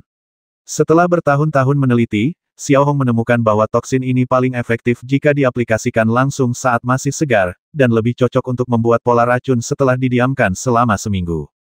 Setelah menyegel racun pulpa putih, Xiao Hong tidak berhenti sejenak dan membakar habis semua instrumen yang terkena racun pulpa putih tersebut. Xiao Hong dengan hati-hati meletakkan botol kecil berisi racun bubur putih itu ke dalam kotak kayu dan meletakkannya langsung di bagian dalam laci, tidak ingin menyentuhnya dengan mudah. Segera setelah itu, Xiao Hong mulai fokus menciptakan pola pertempuran air dan kemudian mulai berlatih. Di sisi lain, Hei Zesen, yang kembali ke Wujue Star, wajahnya berubah menjadi ungu tua, dan gelombang tenaga penggerak berwarna abu-abu kehitaman terpancar dari tubuhnya, seperti seekor banteng yang marah karena tidak dapat menemukan sasaran untuk melampiaskan amarahnya. Ingat, ketika kalian memiliki inisiatif di pasukan ke-15, tujuan utama kalian adalah menghancurkan grup hunter sepenuhnya dengan segala cara, terutama tenaga mereka. Penggunaan pasukan ke-15 secara langsung tidak menutup kemungkinan, kata Hei Zesen kata demi kata dengan wajah muram. Kakak senior, Maksudmu kau akan langsung menggunakan pasukan Kekaisaran Gadu untuk melancarkan serangan ke markas Kekaisaran Gadu ini? Tabu di Kekaisaran Gadu, dan kelompok pemburu juga bagian dari Federasi Beiyao. Bukankah ini terlalu rumit? Tanya Yun Zhongxin ragu-ragu. Aku tidak peduli. Ingat, lupakan saja semua kekhawatiran ini. Kalau Xiao Hong bisa, kenapa kita tidak? Dia bisa bertindak gegabah, kenapa kita tidak? Jangan khawatir, aku tidak percaya kalau kita melakukan ini. Kekaisaran Gadu berani berbuat apa-apa, dan apa yang bisa Federasi Beiyao lakukan? Hei Zesen mengibaskan lengan bajunya dan berkata terus terang. Namun, ketika kata-kata ini sampai ke telinga Yunzong, ia merasa sedikit tidak nyaman. Arti kata-kata Hei Zesen sangat sederhana. Ia tidak ingin Yunzong berkuasa di Kekaisaran Jiadu, melainkan membiarkannya bertindak sebagai pion untuk menghabisi pasukan pinggiran Xiao Hong. Saya mengerti, jawab Yunzong lembut. Menurut aturan Kekaisaran Gadu, kalian punya waktu sekitar 1 bulan untuk mempersiapkan diri dan menerima pelatihan dalam berbagai aspek. Ingat, selama altar suci ada di tanganku, kalian adalah yang kedua setelahku. Jangan pedulikan status Kekaisaran Gadu. Sehebat apapun, itu tidak bisa dibandingkan dengan altar suci. Hei Zesen melirik tatapan Yunzong yang agak aneh dan menghiburnya. Jelasnya, meskipun Kurosawa Mori tampak memiliki sifat pemarah, ini tidak berarti bahwa ia adalah orang yang gegabah. Terima kasih atas promosinya, kakak senior, jawab Yunzong, lalu keluar dan mulai menerima pelatihan jarak jauh dari Leiman melalui pola sihir komunikasi, terutama pengetahuan militer. Saat itu, Leiman dipenuhi dengan kebencian dan ketidakpuasan terhadap Yunzong. Ia hampir tidak tahu apa-apa tentang memimpin pasukan, namun orang ini bersikeras menjadi pemimpin pasukan. Jika ada lebih banyak orang seperti ini, militer Kekaisaran Jiadu akan melemah hampir seketika. Yang paling membuat Leiman kesal adalah ia tidak punya cara untuk menolak. Ia teringat kembali saat Amiro berkuasa. Ia sangat menyadari hal ini, sehingga ia berusaha mengurangi jumlah murid dengan pengetahuan militer yang dangkal untuk memasuki berbagai negara federasi. Hanya mereka yang memiliki bakat tertentu seperti Luo Xuening dan Qin Ruobei yang dikirim ke berbagai negara. Akan tetapi, kini pembatasan tersebut telah dipatahkan sepenuhnya oleh Kurosawa Mori. Dapat dikatakan bahwa saat ini, meskipun Leiman tampak ramah, ia sebenarnya ingin menggigit lidahnya. Begitu saja, seminggu berlalu dengan cepat. Xiao Hong telah menyelesaikan pembuatan 2 pola pertempuran air. Pada saat yang sama, kekuatan pendorong dalam tubuh Xiao Hong telah melampaui 14.000 bagian. Selama ia memiliki setengahnya lagi, ia dapat sepenuhnya mencapai puncak master mengemudi dan memenuhi syarat untuk menjadi master mengemudi yang hebat. Mengenai air pengendali jiwa, Xiao Hong sudah mulai merencanakan. Setelah menyerahkan 2 pola pertempuran air kepada Komandan Armada Bintang Pemburu, Xiao Hong kembali ke lembah Wanzun pada siang hari. Setelah makan cepat, ia membuka laci dan mengeluarkan racun bubur putih, yang telah disimpan selama seminggu. Sekarang warnanya putih bersih, dengan sedikit warna kuning. Dia menghela napas lega, lalu mengeluarkan rencana pola pertempuran yang telah dirancangnya beberapa hari lalu dan memeriksanya dengan cermat. Sepanjang rencana, Xiao Hong hampir mengadopsi sebagian teknologi pola pertempuran panah suci. Kali ini, dalam pembuatan pola pertempuran, Xiao Hong berusaha semaksimal mungkin untuk tidak mengejar sesuatu yang mewah atau beragam dalam metode serangannya. Ia hanya punya satu tujuan, yaitu melakukan segala yang mungkin untuk menyuntikkan racun bubur putih ke dalam tubuh lawan. Selama tujuan ini tercapai, semuanya akan baik-baik saja. Setelah merekam rencana desain dalam pikirannya, Xiao Hong mulai dengan hati-hati menyiapkan cairan pola ajaib dan melakukan serangkaian pemurnian dan penetrasi energi pada racun pul putih. Efek dari melakukan hal ini adalah semakin memperkuat racun pulpa putih. Setelah menangani racun pulpa putih, Xiao Hong mulai mengukir pola-pola yang sesuai pada batu pembawa sedikit demi sedikit dengan hati-hati.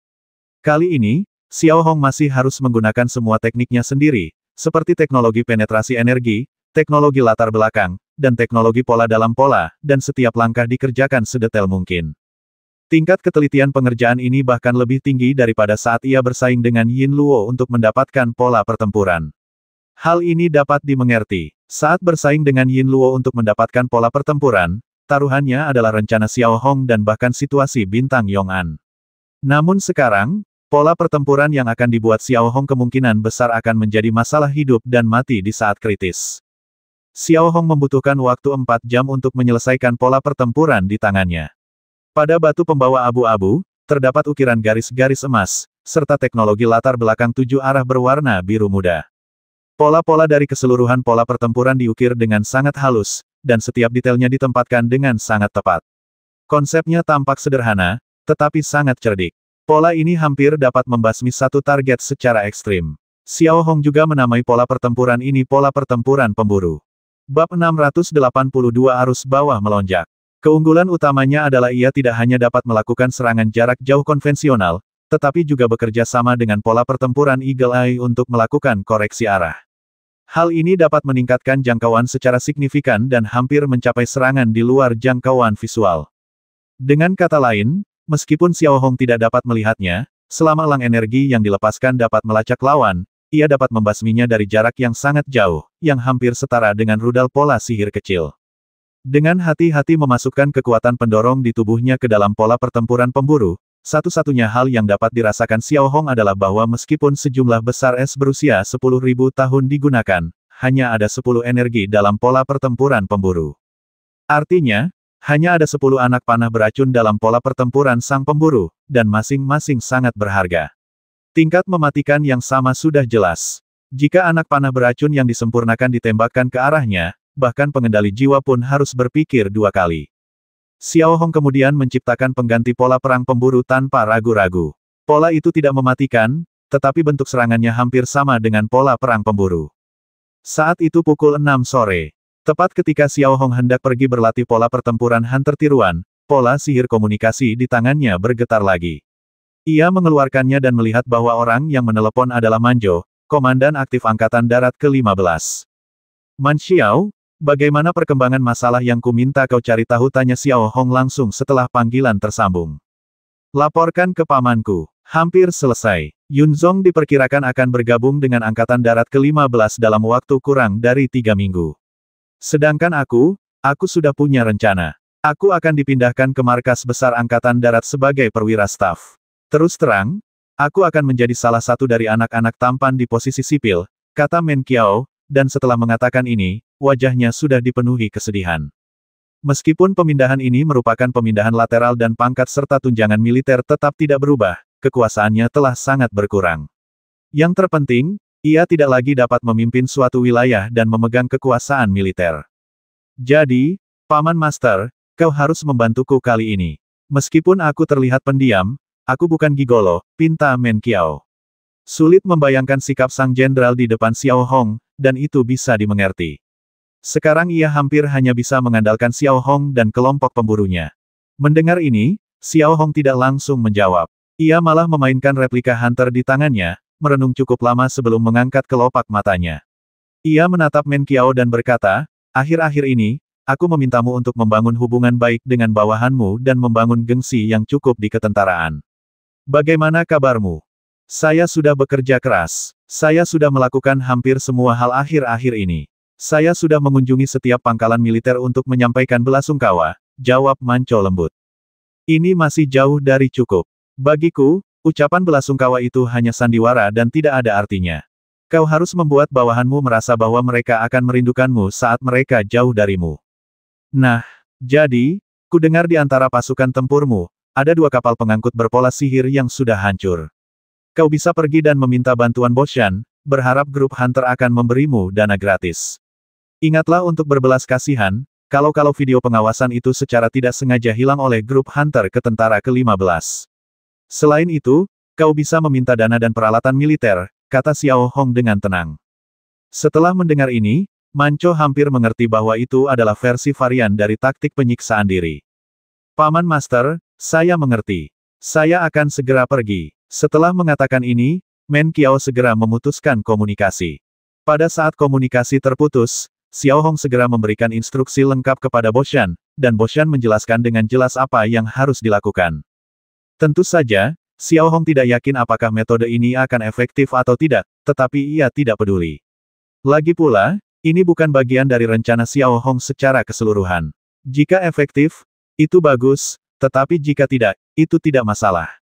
Poin terpenting adalah membuat pasukan ke-15 lebih condong ke Manjo.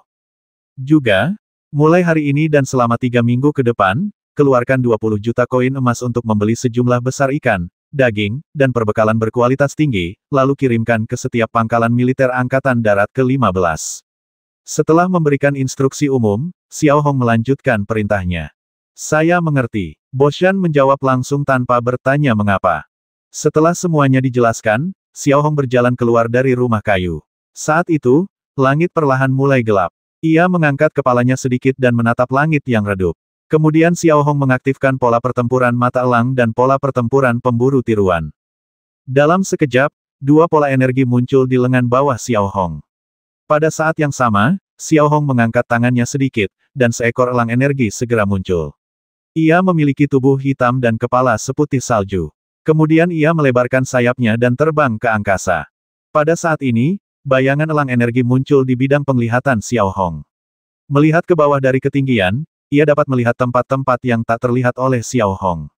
Di saat yang sama, Xiao Hong juga membiarkan pemburu tiruan berkomunikasi dengan suaranya. Tak lama kemudian, Xiao Hong mengunci sebuah batu di sisi lain lereng bukit melalui penglihatan elang energi, lalu mengangkat satu tangannya tinggi-tinggi.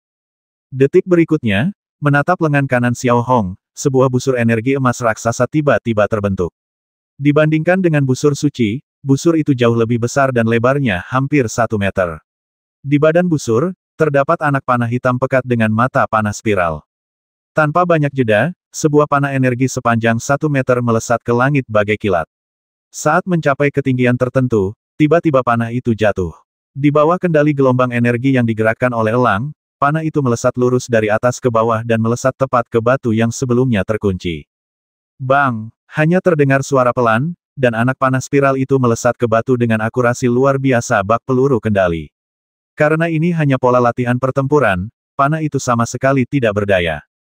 Xiao Hong kemudian menggunakan metode ini untuk berlatih terus-menerus, menembak melalui celah, menghantam pohon, dan melewati rintangan untuk menyerang. Dapat dikatakan bahwa pada titik ini, Xiao Hong tampaknya hanya memiliki satu trik yang dapat melukai karakter tingkat pengendali jiwa, dan prasyaratnya adalah lawan hampir tidak berdaya. Kalau tidak, kalau bertarung sendirian, Xiao Hong tidak akan punya peluang menang. Begitu saja, setelah berlatih selama 2 jam, Xiao Hong akhirnya berhenti dan kembali ke rumah kayu untuk melanjutkan membolak-balik buku yang dijilid benang. Di bintang Yong'an, mengikuti instruksi Xiao Hong, kelompok pemburu telah berkembang pesat. Bahkan di dalam kekaisaran Jiadu, mereka sudah menunjukkan tanda-tanda akan menjadi raksasa. Awalnya, dia hanya berkeliaran di sekitar bintang Yong'an. Namun, karena Xiao Hong mewakili kelompok pemburu dan secara langsung menggulingkan Yin Luo yang bagaikan dewa, Hong Liang, dan bahkan kelompok pemburu, menjadi terkenal di kekaisaran Jiadu. Saat ini, popularitas Hunter Group hampir berada di urutan kedua setelah Klupani, dan pesanan terus berdatangan, dan uang pun mengalir deras. Yang lebih penting, Kang Yu. Sebagai raja, Kang Yu bukanlah tipe orang yang memegang semua kekuasaan, tetapi ia tetaplah seorang pemimpin yang tidak bermoral di kekaisaran Jiadu. Dan ia, seperti kata pepatah, berterima kasih kepada orang lain atas kebaikan mereka dan akan memanfaatkan mereka. Setelah menerima pola pertempuran air senilai lebih dari 100 juta koin emas dari Xiao Hong seharga 5.000 emas, ia tentu harus menjaga kelompok pemburu dengan baik. Setidaknya, mustahil bagi mereka untuk mempersulitnya. Saat ini, hampir tidak ada hambatan di Kekaisaran Gadu. Dengan teknologi yang tak tertandingi, sulit bagi grup Hunter untuk menjadi lemah, dan bisnis mereka perlahan menyebar ke seluruh Kekaisaran Gadu. Berbeda dengan Klupani, Hunter Group tidak menyentuh bisnis militer. Alasannya, mereka tidak ingin menambah masalah bagi diri mereka sendiri. Bagi sebuah negara, setelah terlibat dalam urusan militer dan menjadi lebih besar, ia akan menghadapi berbagai pembatasan dari militer dan menjadi pesaing Klupani. Xiao Hong tidak menginginkan ini, dan Boshan semakin tidak menginginkannya.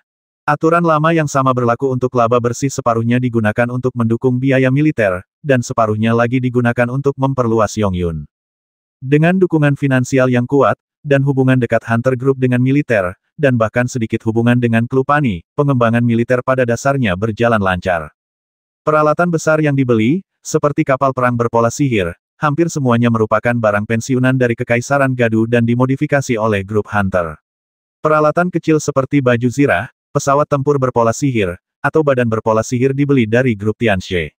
Sumber pasukan beragam, termasuk tentara bayaran, pensiunan tentara dari Gadu dan kerajaan Singer, dan bahkan bajak laut seperti Nero. Pendek kata, selagi kamu masih mampu berjuang, lakukan saja.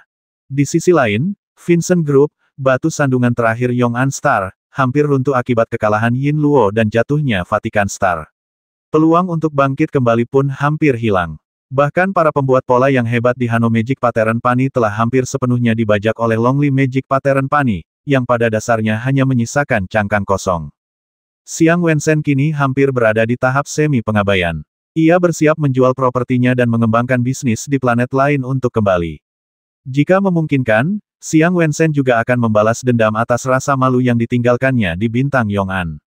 Lagi pula, ia masih memiliki banyak sumber daya, seperti 2 botol darah elang mahkota emas mutan.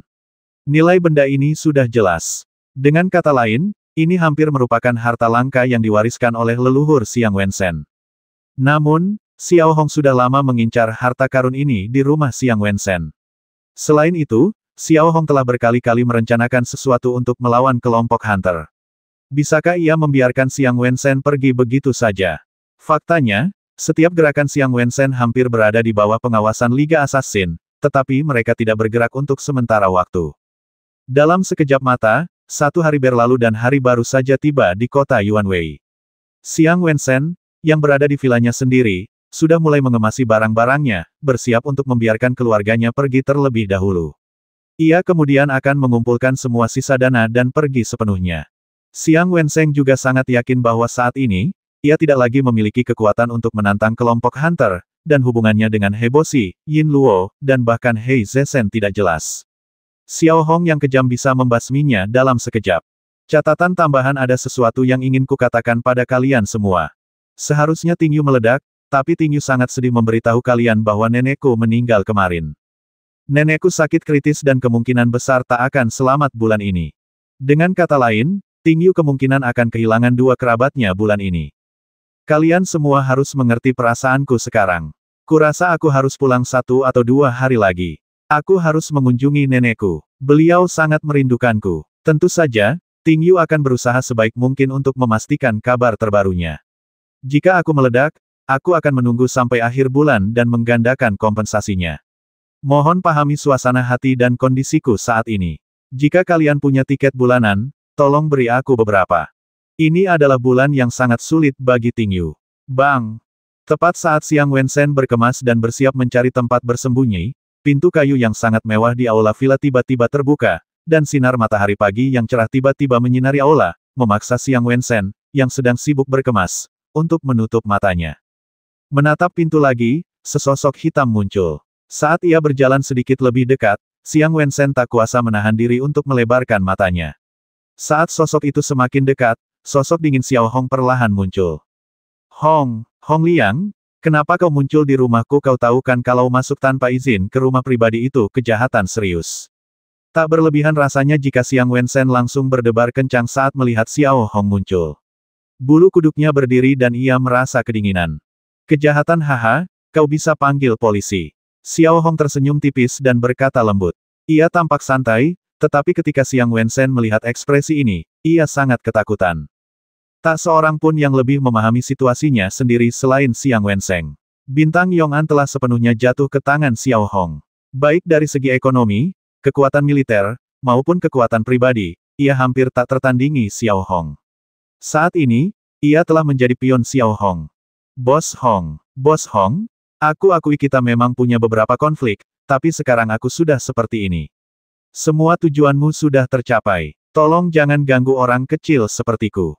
Kumohon. Xiang Wensen berpikir keras sejenak, menatap anggota Liga Assassin berpakaian putih di luar jendela, lalu akhirnya berbicara dengan lembut. Lagi pula, kita sudah bersaing selama setengah tahun. Bos Xiang seharusnya tahu orang macam apa aku ini. Kalau ada yang tak sengaja menginjak kakiku saat berjalan di jalan, aku mungkin akan membasminya, apalagi kau. Xiao Hong melirik keluar jendela dan berkata pelan. Membasmi orang saja tidak cukup. Katakan padaku, apa maumu? Xiang Wensen merenung sejenak dan berkata dengan tatapan seorang bujangan. Xiao Hong tidak berkata apa-apa, hanya mengangkat tangannya sedikit dan menjentikkan jarinya. Detik berikutnya, Ibu Xiang Wensen yang sudah tua, istri Xiang Wensen, dan putri kecil Xiang Wensen semuanya dibawa masuk, diikuti beberapa barang bawaan. Dari kelihatannya, mereka tidak diperlakukan dengan buruk sama sekali. Namun, ketika Xiang Wensen melihat situasi ini, ia merasakan layar hitam di depan matanya. Penampilannya yang tenang tadi sepenuhnya digantikan oleh rasa takut yang tak berujung. Kemudian, ia berlutut di depan Xiao Hong. Bos Hong, jika ada konflik di masa lalu, baiklah, aku, Xiang Wensen, akan membiarkanmu mengurusku.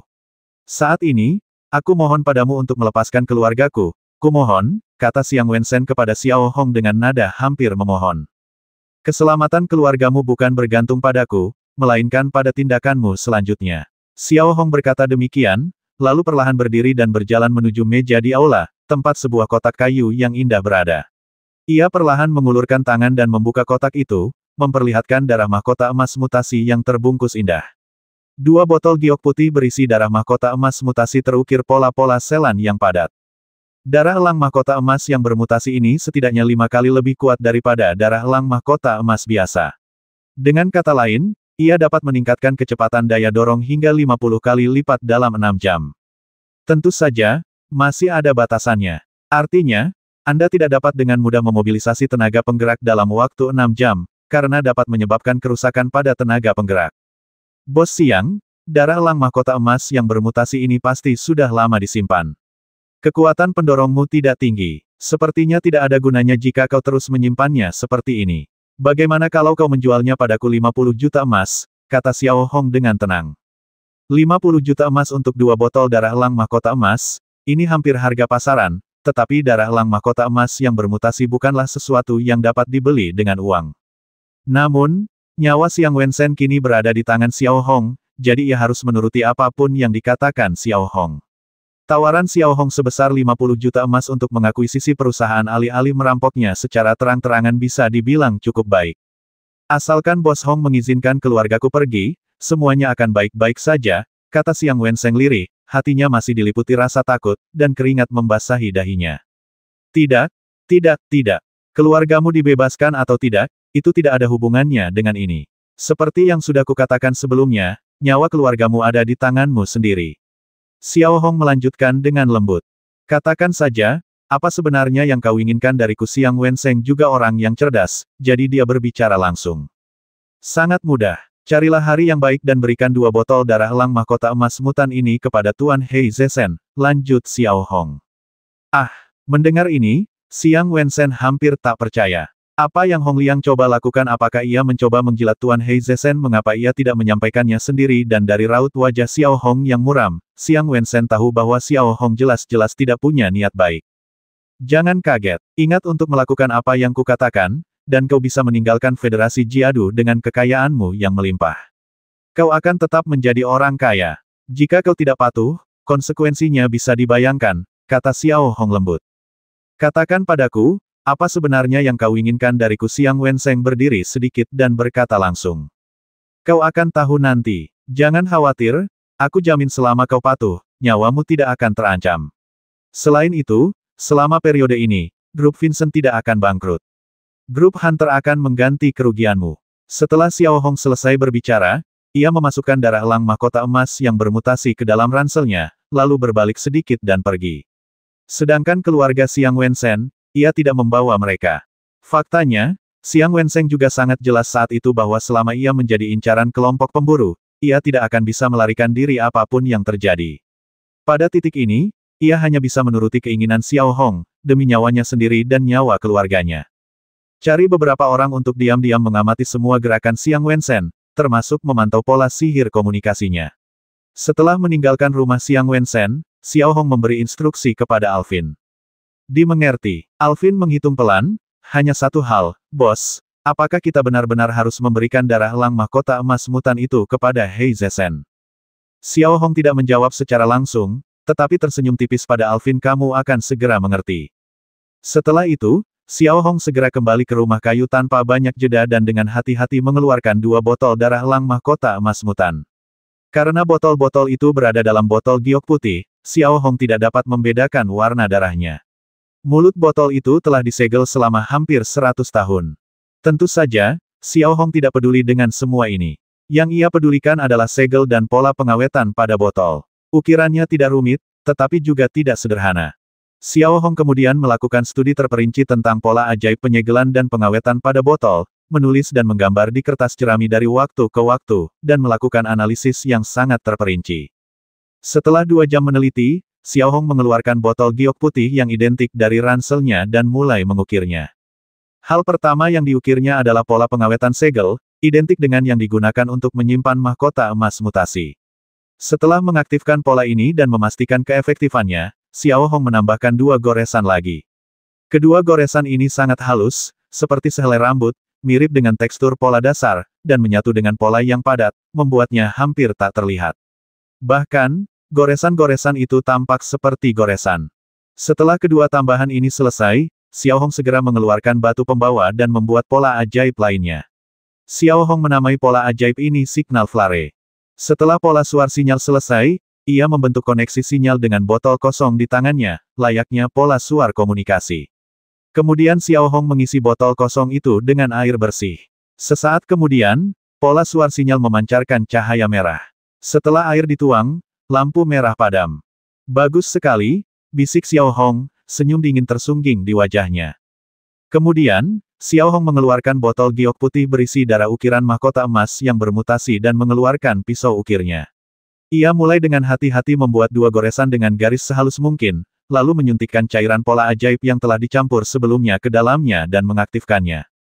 Faktanya, jangan remehkan 2 goresan sederhana ini. Melalui panduan 2 garis yang sangat halus ini, pola ajaib penyegelan dan asuransi ini telah menjadi pola ajaib sinyal dengan bantuan beberapa struktur di atas dan 2 goresan ini. Dengan bantuan pola sihir suar sinyal di tangan Xiao Hong dapat mengetahui kapan saja dan di mana saja kapan darah elang mahkota emas mutan akan mabuk total. Setelah menyelesaikan modifikasi pola pada dinding luar kedua botol darah ukir mahkota emas dan memastikan tidak ada masalah, ia memberi nomor pada kedua botol tersebut. Dengan cara ini, Xiao Hong akan tahu dengan jelas botol mana yang diminum. Ia memasukkan pola suar ajaib di tangannya ke dalam ransel, dan semuanya hampir selesai. Sekarang, yang harus dilakukan Xiao Hong hanyalah menunggu kesempatan. Tepat ketika Xiao Hong menyingkirkan darah elang mahkota emas yang bermutasi, pola sihir komunikasi di lengan Xiao Hong tiba-tiba bergetar, dan orang yang meminta panggilan adalah Mosi. Mosi, ada apa? Xiao Hong bertanya dengan lembut setelah panggilan tersambung. Bos, kami telah menyelesaikan eksplorasi awal planet layak huni yang ditemukan oleh Nero, kata Mosi dengan tenang. Mendengar ini, Xiao Hong merasa agak gelisah. Rasanya seperti membuka kado. Apa itu planet dengan lingkungan hidup yang keras, atau sangat nyaman? Singkatnya, kesenjangan antara planet yang dapat dihuni sangatlah besar. Apa hasilnya? Xiao Hong Cai bertanya lembut setelah jeda singkat. Coba lihat sendiri dulu, kata Mosi, lalu mengirimkan serangkaian data deteksi ke Xiao Hong. Yang pertama adalah pemindaian holografik seluruh planet. Lautan menempati sekitar 66%, dan wilayah gurunnya masih relatif luas. Ada banyak pulau, bagaikan bintang di langit, yang tersebar di lautan. Hanya beberapa benua yang luasnya. Bab 684 Konspirasi Xiao Hong. Tidak dapat disangkal bahwa dilihat dari penampilannya saja, planet ini hanya dapat dianggap rata-rata, tidak baik atau buruk. Membolak-balik informasi, terdapat data detail planet ini. Sumber daya mineralnya rata-rata, tetapi yang membuat Xiao Hong senang adalah melimpahnya bahan tanaman dan sumber daya binatang spiritual yang sangat kaya. Binatang spiritual berukuran besar dapat dilihat di mana-mana, hampir di satu benua di belahan bumi selatan, dan gua-gua tempat berkumpulnya binatang spiritual tersebar di mana-mana. Yang patut disyukuri adalah banyaknya makhluk roh di planet ini, yang merupakan sumber daya. Tentu saja, ada juga kesulitannya. Agak sulit bagi kita untuk mendapatkan pijakan di planet ini. Kita harus selalu mencegah invasi makhluk roh. Untuk memperluas pangkalan, kita perlu memperkuat perlindungan, yang tentu saja akan meningkatkan biaya. Namun, untungnya, tidak ada makhluk roh besar di pulau yang lebih besar di belahan bumi utara. Pulau ini relatif aman. Maksud saya, kita bisa mengembangkannya sepenuhnya dan membangun pangkalan besar sebagai pijakan. Mosi kemudian melapor kepada Xiao Hong. Mendengar ini, Xiao Hong hanya mengangguk kecil sebagai tanda setuju, lalu melanjutkan membaca informasinya. Gambar-gambar di belakang hampir semuanya merupakan foto sebagian planet. Hanya dari beberapa foto acak, Xiao Hong dapat dengan jelas melihat beberapa makhluk roh tingkat master. Dan menurut perkiraan ini, kemungkinan keberadaan makhluk kosmik di planet ini sangat tinggi. Ini merupakan ancaman, tetapi juga aset yang sangat besar. Tunggu sebentar, aku akan mentransfer 100 juta emas dari grup Hunter sebagai modal awal untuk membangun markas besar di sana, serta biaya eksplorasi dan investigasi lanjutan. Untuk tenaga kerja, Federasi hanya akan menanggung sepenuhnya. Xiao Hong merenung sejenak dan memberi perintah. Dimengerti, jawab Mo Si. Ia lalu bertanya, jadi, apa nama planet ini aku bisa mengajukan kepemilikannya ke Beiyao atau Kekaisaran Gadu? Sebut saja Hunter Star, kata Xiao Hong tanpa ragu, karena nama aslinya juga merupakan cara untuk menunjukkan kepemilikan. Saya mengerti, jawab Mo Si. Setelah itu, Xiao Hongyu memberi Mo Si beberapa instruksi tentang spesifikasi pangkalan dan kemudian memutuskan kontak. Ia mengemasi barang-barangnya sekali lagi dan bersiap untuk pergi ke puncak gunung untuk melatih keterampilan mengemudinya, dengan tujuan mencapai puncak level master mengemudi sesegera mungkin, dan kemudian berusaha keras untuk menjadi master mengemudi yang hebat. Pada saat yang sama, di sistem bintang tempat bintang serigala berada, perbaikan perses telah selesai 2/3, dan bagian dari platform peluncuran pesawat tempur telah direnovasi. 2.000 drone yang dikirim secara diam-diam oleh grup Tianxie dimuat ke slot peluncuran jet tempur satu persatu seperti peluru di magasin. Dibandingkan dengan jet tempur berawak, drone berukuran lebih kecil. Berdasarkan misinya, drone dibagi menjadi 3 jenis drone pemotong sinar, drone meriam, dan rudal berpola ajaib. Rudal berpola ajaib tidak hanya dapat melakukan serangan jarak jauh, tetapi juga dapat berfungsi sebagai drone basmi diri jika diperlukan. Karena sebagian besar waktunya, drone menjalankan misi luar angkasa, maka sayapnya relatif pendek, dan beberapa bagiannya terbuat dari paduan mikron. Saat itu, kru USS Perseus sedang melakukan debug pada drone di ruang kendali drone. 3 platform peluncuran pesawat tempur di salah satu sisi USS Perseus terlihat meluncurkan drone yang dikembangkan oleh Serpentis Group satu demi satu, melakukan berbagai manuver terbang di udara untuk memastikan kinerja. Tidak dapat disangkal bahwa grup Tianxie sekarang menjadi kelompok inti Federasi Anya, dan dengan teknologi drone yang diberikan Otto kepada Xiao Hong, kinerja drone ini benar-benar luar biasa. Drone ini juga diberi nama Ghost Beast. Di sisi lain Perseus, Torpe menginstruksikan 1.000 pilot yang dipilih dengan cermat untuk melakukan pelatihan intensif pada pesawat tempur pola ajaib Silverbird II. Dibandingkan dengan bertempur di planet, bertempur di kapal induk berpola ajaib memberikan persyaratan lebih ketat bagi pilot. Di planet ini, jet tempur dapat lepas landas dan mendarat secara vertikal, atau meluncur dan lepas landas dengan bebas, tetapi di platform peluncuran pesawat tempur di kapal induk, udara bertekanan tinggi digunakan untuk peluncuran ke tapel. Dalam sekejap, kecepatan pesawat tempur berpola ajaib akan mencapai maksimum. Persyaratan fisik yang dibutuhkan pilot dapat dibayangkan. Tapi ini hanya satu poin. Agar pesawat tempur dapat kembali ke daratan, ia harus melewati pintu masuk kapal yang lebarnya hanya 30 meter dengan kecepatan tinggi, lalu menabrak ruang penyangga bertekanan tinggi. Dari kecepatan ekstrim hingga berhenti mendadak, gaya tumbukan yang dahsyat akan membuat orang biasa langsung syok. Melewati pintu masuk kapal yang tidak rata itu bagaikan melewati lubang jarum di ruangan besar bagi pilot pesawat tempur. Meskipun ada navigasi dengan paksa, tidak ada ruang untuk kecerobohan. Selain latihan keras di atas, mereka juga memiliki tugas membantu awak kapal dalam mengendalikan drone. Tidaklah berlebihan jika dikatakan bahwa di negara manapun, selama ia memiliki kapal induk berpola ajaib, lebih dari 1.000 pilot di kapal tersebut merupakan elit absolut di negara ini. Dengan kata lain, mereka juga merupakan inti serangan kapal induk berpola sihir.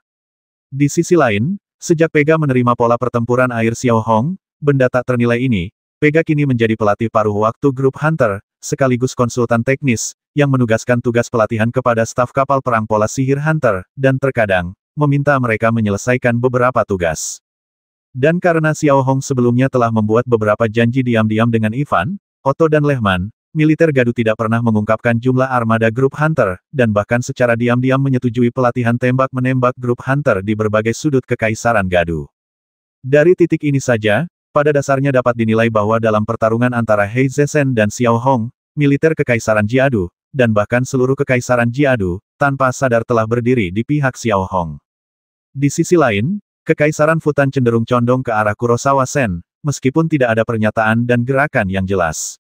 Namun, siapapun bisa memikirkan hal ini, bukan karena Qin Ruobai, melainkan karena Xiao Hong. Jangan lupa, pikirkan apa yang dilakukan Xiao Hong di Kekaisaran Futan. Bahkan hingga saat ini, Xiao Hong telah meninggalkan bekas luka yang tak terhapuskan pada Kekaisaran Futan. Dengan cara ini, 20 hari berlalu dengan cepat, dan hanya tersisa kurang dari 3 hari sebelum Yunzong mengambil alih Angkatan Darat ke-15. Pada saat ini, Yunzong hampir memahami semua masalah militer yang relevan, dan mulai berpikir tentang cara untuk menghancurkan grup Hunter sepenuhnya dengan 50.000 orang dari tentara ke-15. Mengenai trik-trik kecil yang digunakan pangkalan militer Yong'an sebelumnya, Yunzong tidak berniat menggunakannya. Alasannya, perusahaan antar bintang Hunter memiliki sertifikat bebas visa dari Kekaisaran Gadu. Harga untuk memblokir mereka secara paksa hampir sama dengan serangan langsung. Daripada melakukan itu, lebih baik mencari alasan acak dan langsung menghancurkan grup Hunter. Tepat saat Yunzong memikirkan hal ini, di bintang Yong'an, Xiao Hong diam-diam bergegas ke villa pribadi Xiang Wensen lagi. Melihat Xiao Hong masuk lagi, tak berlebihan jika dikatakan bahwa Xiang Wensen, yang telah khawatir selama lebih dari 20 hari, kembali gugup. Ia tidak tahu apa yang akan dihadapinya selanjutnya. Di sisi lain, ekspresi Xiao Hong tetap tenang. Ia menyeret sebuah kotak giok yang sangat indah dan perlahan duduk di depan Xiang Wensen. Aku tidak tahu, apa sebenarnya yang Bos Hong inginkan dariku. Xiang Wensen menatap Xiao Hong dan meminta istri dan putrinya untuk naik ke atas. Xiao Hong tidak menjawab. Ia mengeluarkan pisau kecil berbahan logam paduan mikron dari sakunya dan mulai membuka segel kotak giok itu sedikit demi sedikit, dengan hati-hati menjaganya tetap utuh. Di dalamnya terdapat 2 botol darah ukir mahkota emas. Setelah mengeluarkan botol nomor 1, Xiao Hong menyegelnya lagi, meninggalkan celah kecil. Ingat, berikan sebotol darah elang mahkota emas mutasi ini kepada Yunzong, dan kotak giok ini kepada Hei Zesen. Alasannya sangat sederhana. Kuharap Hei Zesen dapat membantumu dan menyelamatkan grup Vincentmu. Selama ini dilakukan, kau akan bebas, kata Xiao Hong dengan tenang. Xiang Wensen masih sedikit bingung dengan perilaku Xiao Hong, tetapi dia tetap mengangguk. Setelah itu, Xiao Hong membisikkan semua rincian ke telinga Xiang Wensen, lalu menambahkan, apakah kamu mengerti? Aku mengerti, aku mengerti. Keringat dingin sudah membasahi dahi Xiang Wensen, tapi dia tetap mengangguk. Xiang Wensen sendiri juga sangat yakin bahwa Xiao Hong jelas-jelas tidak punya niat baik. Hei Zesen adalah musuh bebuyutan Xiao Hong. Mungkinkah Xiao Hong memberinya hadiah sebesar itu tanpa alasan? Demikian pula, meski mengetahui semua ini, Xiang Wensen tidak punya jalan kembali. Baru sekitar 10 menit berlalu, Xiao Hong berhenti bicara. Ia malah memegang tongkat kecilnya, bersandar lembut di sandaran sofa, dan menatap Xiang Wensen dengan tenang. Xiang Wensen secara alami mengerti dan tidak berani berlama-lama. Ia berpura-pura tenang, mengeluarkan pola sihir komunikasinya, mengirim permintaan panggilan ke Yunzong, dan diam-diam melirik mata dingin Xiao Hong lagi. Saat ini, Yunzong masih memilah informasi terkait Angkatan Darat ke-15, termasuk penempatan berbagai pangkalan militer dan peralatan tempur. Di antaranya, terdapat sebanyak 12 kapal perang berpola sihir dan 50 kapal pengangkut pasukan berpola sihir yang siap dimobilisasi. Menurut pemahaman Yunzong, selama kekuatan militer ini digunakan dengan benar, ditambah dengan kekuatan pengendalian jiwa level 1 miliknya, bahkan jika dia tidak dapat sepenuhnya mengalahkan kelompok pemburu, dia setidaknya akan memberikan kerusakan yang parah pada kelompok itu dan kelompok itu tidak akan dapat pulih dalam waktu singkat. Dengan cara yang sama, tanpa kelompok pemburu sebagai pendukung, mustahil bagi Xiao Hong untuk membuat keributan di bintang Vatikan atau altar suci. Tepat saat Yunzong memikirkan hal ini, pola sihir komunikasi Yunzong tiba-tiba bergetar. Ia sedikit mengangkat kelopak matanya dan melihat. Sedikit ketidaksabaran terpancar di wajah Yunzong, karena ia melihat bahwa orang yang menelepon adalah Xiang Wensen. Tak dapat disangkal, di mata Yunzong, Xiang Wensen benar-benar orang kecil, tak berarti. Lebih penting lagi, dalam rencana mereka, Xiang Wensen dan grup Wensen-nya telah ditinggalkan. Namun, meski begitu, Yunzong tetap menangkap pola sihir komunikasi itu. Lagi pula, itu tidak akan membuatnya bergetar terus-menerus. Xiang Wensen, ada apa? Aku sangat sibuk. Apa kau tahu apa akibatnya kalau menggangguku tanpa izin? Setelah panggilan tersambung, Yunzong berbicara dengan nada kasar, dan raut wajahnya semakin jelas. Tuan Yunzong, tolong tenang. Saya hanya ingin Tuan Hei Zesen membantu grup Vincent. Grup Hunter terlalu ganas akhir-akhir ini, dan grup Vincent hampir tidak mampu bertahan. Xiang Wensen memasang wajah memelas dan memohon, dan jika Tuan Hei Zesen bersedia membantu grup Vincent, saya bersedia mempersembahkan darah elang mahkota emas mutan leluhur. Mendengar tentang darah elang mahkota emas yang bermutasi, ekspresi Yunzong yang awalnya tidak sabar tiba-tiba berubah. Darah elang mahkota emas yang bermutasi ini bisa dikatakan sangat berharga, baik bagi pengemudi maupun pengemudi jiwa. Kau tahu apa artinya meningkatkan kecepatan kultivasi hingga 50 kali lipat? Terutama bagi para fanatik peningkatan yang menganggap level sebagai hidup mereka. Yang lebih penting, Yunzong saat ini berada di titik kritis pengendalian jiwa dan dampak tingkat kedua dari pengendalian jiwa.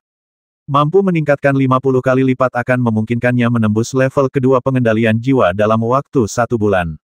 Bagi karakter level pengendalian jiwa, menembus level pertama jelas berarti transformasi tanpa akhir. Tidak diragukan lagi bahwa pada saat ini, menghadapi darah elang mahkota emas yang bermutasi, bahkan Yunzong sudah mulai tergoda, belum lagi Hei Zesen yang melampaui Saga. Jika itu hanya permintaan Xiang Wensen saja, Yunzong pasti sudah memutuskan kontak dan mengabaikannya sejak lama, tetapi dengan darah elang mahkota emas mutan, segalanya sangat berbeda. Tunggu sebentar, jawab Yunzong lembut, lalu memutus komunikasi dan langsung menuju kastil tempat Hei Zesen berada. Melihat Xiang Wensen yang sedang duduk di villa, setelah meletakkan pola sihir komunikasi, dia mulai menatap Xiao Hong dengan gugup, dengan ekspresi gelisah di wajahnya, karena dia tidak tahu apa yang akan terjadi selanjutnya. Di sisi lain, Xiao Hong masih tampak tenang. Ia mengangkat tangannya sedikit dan berkata kepada Alvin di sampingnya, "Pergi, siapkan mobil untuk bos Xiang Wensen, dan beritahu perusahaan antar bintang Hunter untuk menyiapkan kapal penumpang berpola ajaib yang telah disiapkan sebelumnya, dan bersiaplah untuk membawa bos Xiang Wensen pergi kapan saja." "Ya," Alvin menjawab dan berjalan keluar. "Bos Hong, apa yang kamu lakukan?" Xiang Wensen sedikit bingung ketika melihat Xiao Hong memberikan instruksi seperti itu. "Tunggu sebentar, kamu akan menyampaikan sesuatu. Kamu harus tahu harus berkata apa," kata Xiao Hong dengan tenang. Namun Yunzong tidak setuju membiarkan anak buahnya memutasi darah elang mahkota emas, lanjut Xiang Wensen. "Jangan khawatir, aku akan menyetujuinya." Xiao Hong tersenyum dingin. Pada saat yang sama, di bintang Wujue, Yunzong telah memasuki kastil kuno. Saat ini, Hei Zesen sedang memperkenalkan beberapa hal penting kepada kapten pengawal pribadinya, Yu Qiming. Hei Zesen telah memilih pengawal pribadi ini dari Garda Tanah Suci sejak lama. Total ada 20 orang, semuanya elit. Tugas utama mereka adalah melindungi keamanan mutlak markas Hei Zesen. Melihat Yunzong bergegas masuk, tatapan dingin Hei Zesen tidak banyak berubah. Ia hanya melambaikan tangan kepada kapten pengawal pribadi Yu Qiming di sampingnya, memberi isyarat agar ia boleh pergi. "Yunzong, ada apa?" tanya Hei Zesen lembut setelah Yu Qiming meninggalkan aula dan menutup pintu kayu raksasa itu. "Saudaraku, apakah kamu masih ingat grup Vincent bos mereka, Xiang Vincent, baru saja berbicara denganku dan memohon agar kami membantunya menangani grup Hunter," kata Yunzong lembut. "Membantunya menghadapi kelompok Hunter dasar konyol. Kau pikir aku ini siapa? Kurosawa Mori hanya karena dia bilang begitu keluar dari sini," kata Kurosawa Mori dengan nada yang sangat tidak sabar. "Sebelumnya kupikir begitu, tapi Xiang Vincent bersedia mendonorkan darah elang mahkota emas mutasi leluhurnya kepadamu, kakak senior." Mendengar ucapan Yunzong, hatinya semakin getir. "Kau tahu, darah elang mahkota emas mutasi juga sangat dibutuhkannya. Darah itu bisa sangat mempersingkat proses kultivasinya, apalagi saat ini, dia harus segera pergi ke pasukan dan memimpin pasukan." Mendengar nama darah elang mahkota emas yang bermutasi, kilatan cahaya tiba-tiba muncul di mata Kurosawa Sen yang awalnya sangat tidak sabar. Meskipun Kurosawa Sen berkuasa dan telah melihat berbagai macam harta karun, darah elang mahkota emas yang bermutasi jelas merupakan harta karun yang tak ternilai dan alat kultivasi yang tajam bagi Kurosawa Sen. Cepat minta Xiang Wensen untuk segera mengirimkan darah elang mahkota emas mutan. Hei Zesen memberi perintah tanpa ragu.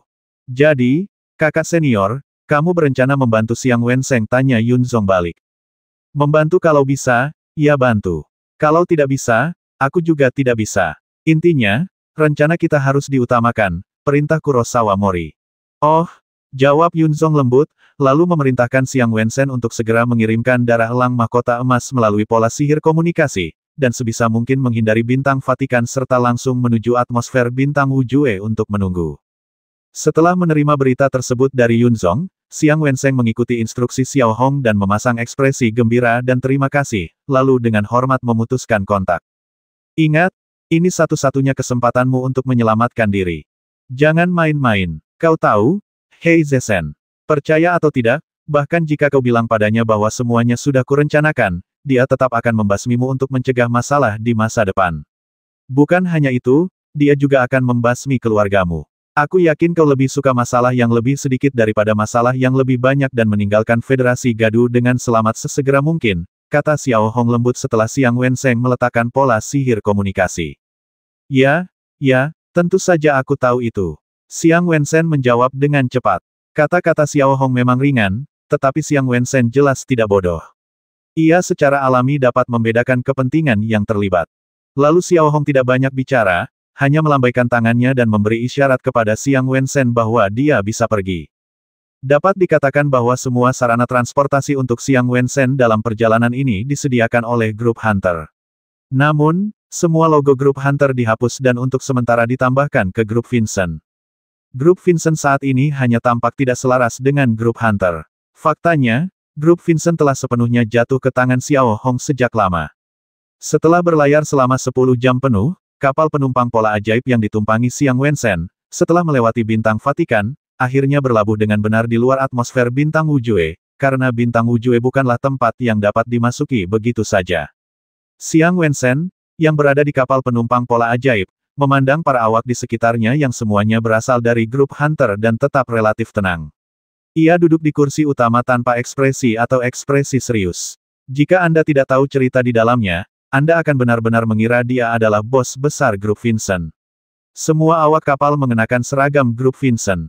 Tepat ketika kapal penumpang berpola sihir grup Hunter baru saja berlabuh, melihat ke atas bintang Wujue, sebuah cahaya merah tiba-tiba menyambar, bagaikan bola meriam, melesat lurus ke arah kapal penumpang berpola sihir itu bagai kilat.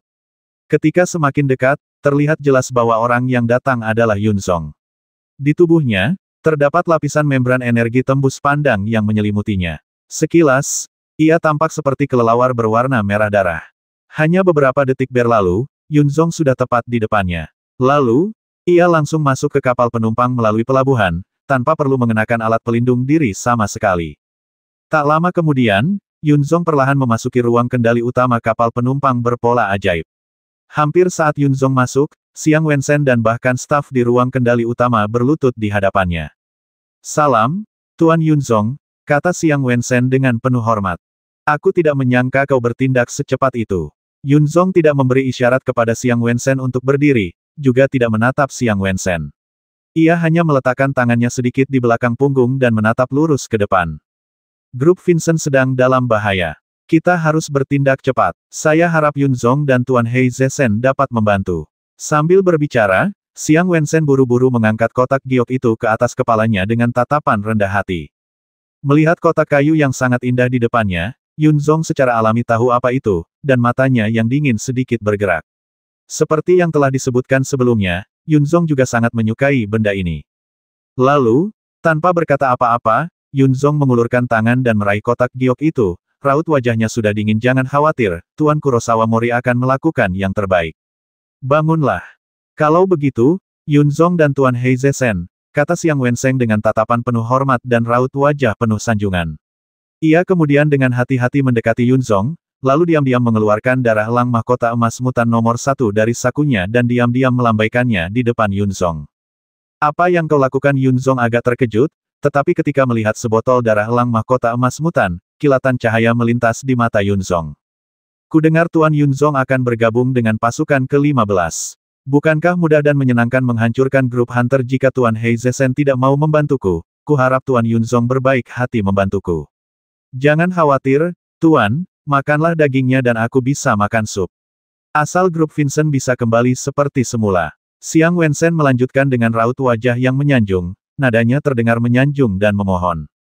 Xiang Wensheng langsung mengeluarkan sebotol darah elang mahkota emas mutan dan memberikannya kepada Yunzong, yang tak diragukan lagi menyentuh hati Yunzong.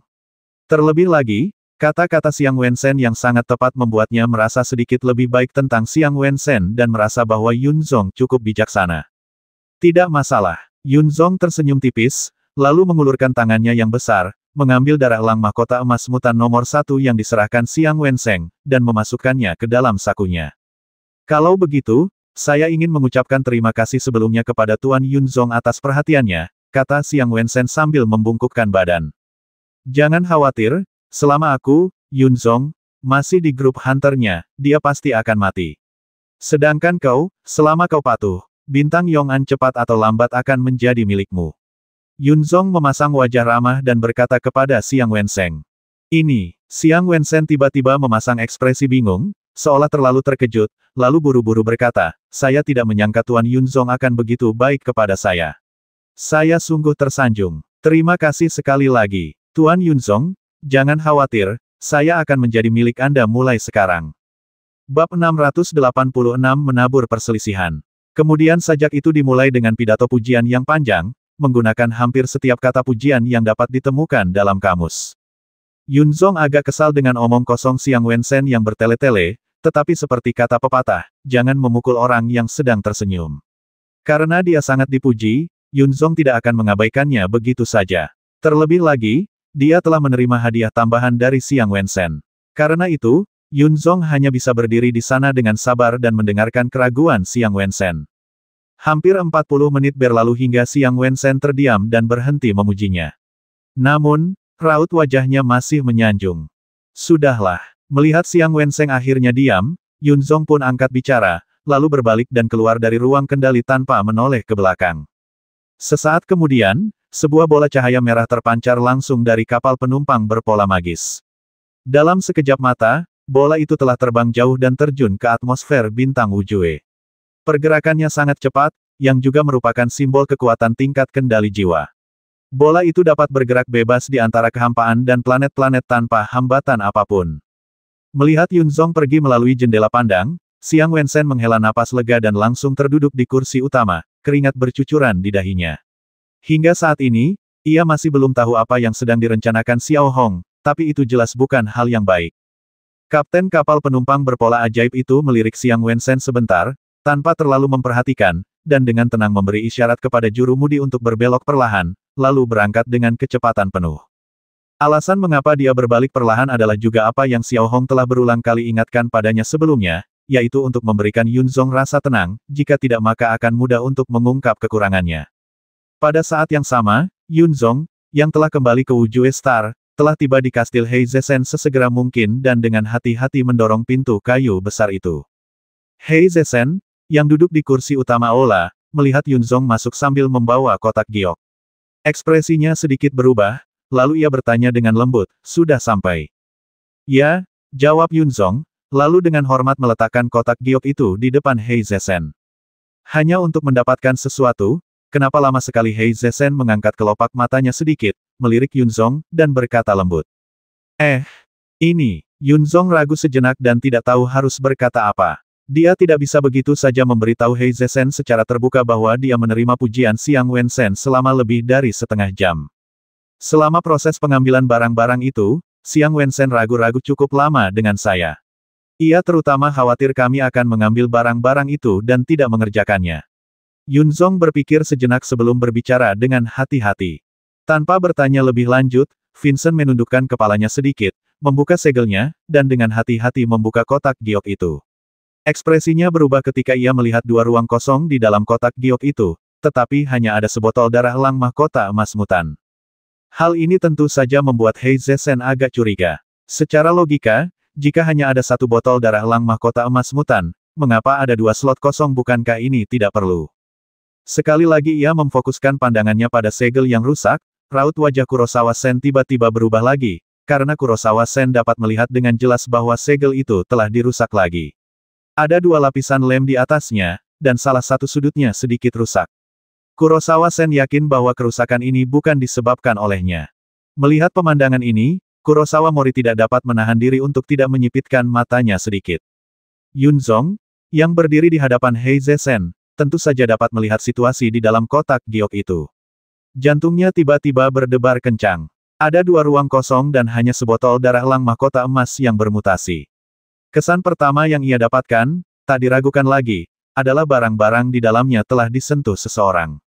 Mungkinkah ini jebakan yang dipasang Xiang Wensen? Rasanya mustahil, karena Yunzong tidak tahu tujuan Xiang Wensen melakukan ini. Namun, meskipun memikirkannya, Yunzong buru-buru berkata, baru saja di kapal penumpang pola ajaib, Xiang Wensen juga memberiku sebotol darah elang mahkota emas. Setelah mengatakan itu, Yunzong segera mengeluarkan darah elang mahkota emas yang bermutasi dari sakunya dan memegangnya di depan Heizesen dengan kedua tangan. Situasi ini tentu saja sangat tidak mengenakan bagi Kurosawa Mori. Segala yang ada di depannya, mulai dari keterlambatan Yunzong dalam kembali, hingga segel yang dirusak, dan fakta bahwa sebotol darah elang mahkota emas mutan hilang, semuanya memberi Hei Zesen ilusi bahwa Yunzong telah menggelapkan sebotol darah elang mahkota emas mutan. Namun, Kurosawa Mori tidak bingung. Berdasarkan kepribadian Yunzong tidak akan sebodoh itu melakukan hal seperti itu meskipun ia tahu ia akan ketahuan. 90% sajaknya tidak bersalah, tetapi bagaimana dengan 1% sisanya? Menurut pemahaman Hei Zesen, mungkin saja Xiang Wensen sengaja datang untuk membuat Hei Zesen kesal dan menimbulkan perselisihan, tetapi Hei Zesen tidak dapat mengetahui tujuan Xiang Wensen melakukannya. Dia jelas datang untuk meminta bantuan Hei Zesen, tetapi dia malah melakukan tipuan seperti itu. Bukankah ini mencari masalah? Kemungkinan yang lebih mungkin adalah Xiang Wensen berubah pikiran sementara di tengah perjalanan dan merasa tidak pantas memberikan darah elang mahkota emas mutan hanya kepada Hei Zesen. Ini seperti menaruh semua telur dalam satu keranjang, jadi ia mengeluarkan sebotol dan memberikannya kepada Yunzong. Tetapi tidak peduli seberapa banyak analisis yang dilakukan, singkatnya, tidak peduli apapun itu, adegan ini tetap membuat Kurosawa Mori merasa sedikit tidak nyaman. Darah elang mahkota emas yang bermutasi ini adalah barang berharga untuk kultivasi. Yunzong mengambil sebotolnya tanpa alasan. Bagaimana mungkin Hei Zesen senang dia juga malu mengambil botol itu kembali dari Yunzong? Kalau tidak, apa yang akan dipikirkan Yunzong? Karena ini hadiah dari Xiang Wensen, tolong simpan baik-baik. Kamu juga sedang dalam tahap naik level. Tapi, sebelum mengambilnya, pastikan tidak mengandung bahan berbahaya seperti zat beracun, kata Hei Zesen lembut, tetapi ada nada tidak senang yang jelas dalam kata-katanya. Bagaimanapun, Yunzong telah hidup selama berabad-abad. Ia bisa merasakan nada suara Kurosawa Sen, dan ia merasakan kegelisahan tertentu dalam dirinya. Ia telah melayani Kurosawa Sen selama bertahun-tahun, dan apakah ia begitu kesal hanya karena mengambil sebotol darah elang mahkota emas mutan? Mungkinkah ia dan Kurosawa Sen bahkan lebih lemah daripada sebotol darah elang mahkota emas mutan ini? Tentu saja, ini hanya simpul kecil di hati Yun, dan tidak akan menyebabkan keretakan yang tidak dapat diperbaiki di antara kedua pihak. Faktanya, persis seperti dugaan Hei Zesen. Xiao Hong sengaja melakukan ini untuk membuat Hei Zesen dan Yunzong jijik, dan tujuan sebenarnya Xiao Hong adalah mendapatkan 2 botol darah elang mahkota emas mutan. Tiap botol dapat diminum sekitar 3 teguk, artinya jika sebotol darah elang mahkota emas mutasi ini digunakan dengan benar, khasiatnya akan hampir setara dengan setengah tahun dalam 3 hari. Terima kasih atas pengingatnya, kakak senior. Saya akan lebih memperhatikannya. Yunzong terdiam sejenak, lalu menjawab dengan hormat. Kalau begitu, saudara muda Yunzong sebaiknya pulang dan beristirahat lebih awal. Lusa, kau masih harus pergi ke Kekaisaran Jiadu untuk bertugas. Ingat, jangan lupakan tujuan kita. Hei Zesen melirik Yunzong dan berkata dengan suara rendah. Aku mengerti, jawab Yunzong, lalu memasukkan darah elang mahkota emas yang bermutasi ke sakunya lagi di depan Hei Zesen, lalu berbalik dan berjalan keluar. Dalam sekejap mata, hari berikutnya telah tiba. Setelah berlayar selama 10 jam, Xiang Wensen, yang telah memacu kecepatannya sepanjang perjalanan, akhirnya dibawa kembali ke villa oleh para anggota Liga Assassin. Melihat Xiao Hong duduk di sofa, memainkan pola sihir komunikasi di tangannya, Xiang Wensen dipenuhi kecemasan, takut Xiao Hong akan menyingkirkannya. Aku telah menyelesaikan misiku seperti yang kau perintahkan. Sekarang giliranmu untuk memenuhi janjimu dan membebaskanku, kata Xiang Wensen dengan gemetar, berdiri di samping Xiao Hong. Melihat Xiao Hong tidak langsung menjawab, ia perlahan berdiri. Meski hanya gerakan kecil, Xiang Wensen tetap mundur setengah langkah dan merasakan hawa dingin di punggungnya. Kalau orang biasa, pasti baik-baik saja. Tapi kalau Xiao Hong, orang yang kejam dan tak berperasaan ini, Xiang Wensen tahu, tidak ada yang tidak bisa dilakukan Xiao Hong, termasuk membasmi mereka semua hanya dengan satu kalimat. Klik, klik. Tepat saat Xiang Wensen panik, Xiao Hong mengangkat tangannya dan melemparkan 2 koin emas ke meja kopi. Semua perusahaan cangkang grup Wensen bernilai sekitar 20 juta koin emas, dan kau punya sekitar 100 juta koin emas. Ambil uang ini dan kaburlah. Ingat, setelah 3 hari, aku tidak ingin Federasi Jiadu dan nama Xiang Wensen lenyap. Setelah mengatakan itu, Xiao Hong berbalik dan pergi, dan anggota Liga Assassin juga mengikuti Xiao Hong pergi. Melihat Xiao Hong tidak mempersulitnya, Xiang Wensen akhirnya merasa lega. Namun, ia tak berani berlama-lama. Ia hanya merapikan penampilannya dan berusaha membuang semua yang tidak perlu. Ia melakukan perjalanan dengan ringan, hanya setengah jam kemudian. Ia kemudian menyamar dan membawa keluarganya dengan identitas palsu, lalu menaiki kapal penumpang pola ajaib untuk meninggalkan bintang Yong'an sepenuhnya. Xiang Wensen tidak yakin kemana ia akan pergi, bahkan tidak punya tujuan. Singkatnya, ia hanya ingin meninggalkan kekaisaran Jiadu sesegera mungkin, semakin jauh semakin baik. Ia kini membawa hampir 100 juta koin emas. Diperkirakan kemanapun ia pergi, bahkan jika ia tidak melakukan apapun, ia tidak akan mampu menghabiskan semuanya dalam beberapa kehidupan. Bahkan jika ia ingin kembali, itu tidak akan sulit. Di sisi lain, Xiao Hong juga tiba di pintu kantor pusat grup Hunter saat ini. Ia turun dari mobil pola ajaib, sedikit mengangkat kepalanya, membentuk sudut 45 derajat, dan menatap langit penuh harap, seolah sedang memikirkan sesuatu. Tidak dapat disangkal bahwa begitu Xiang Wensen pergi, Xiao Hong telah hampir sepenuhnya menyingkirkan semua rintangan, yang juga berarti tantangan telah benar-benar dimulai. Semenit penuh berlalu sebelum Xiao Hong menarik pandangannya dan menelepon Wan Nai dari Hunter Machinery Pani.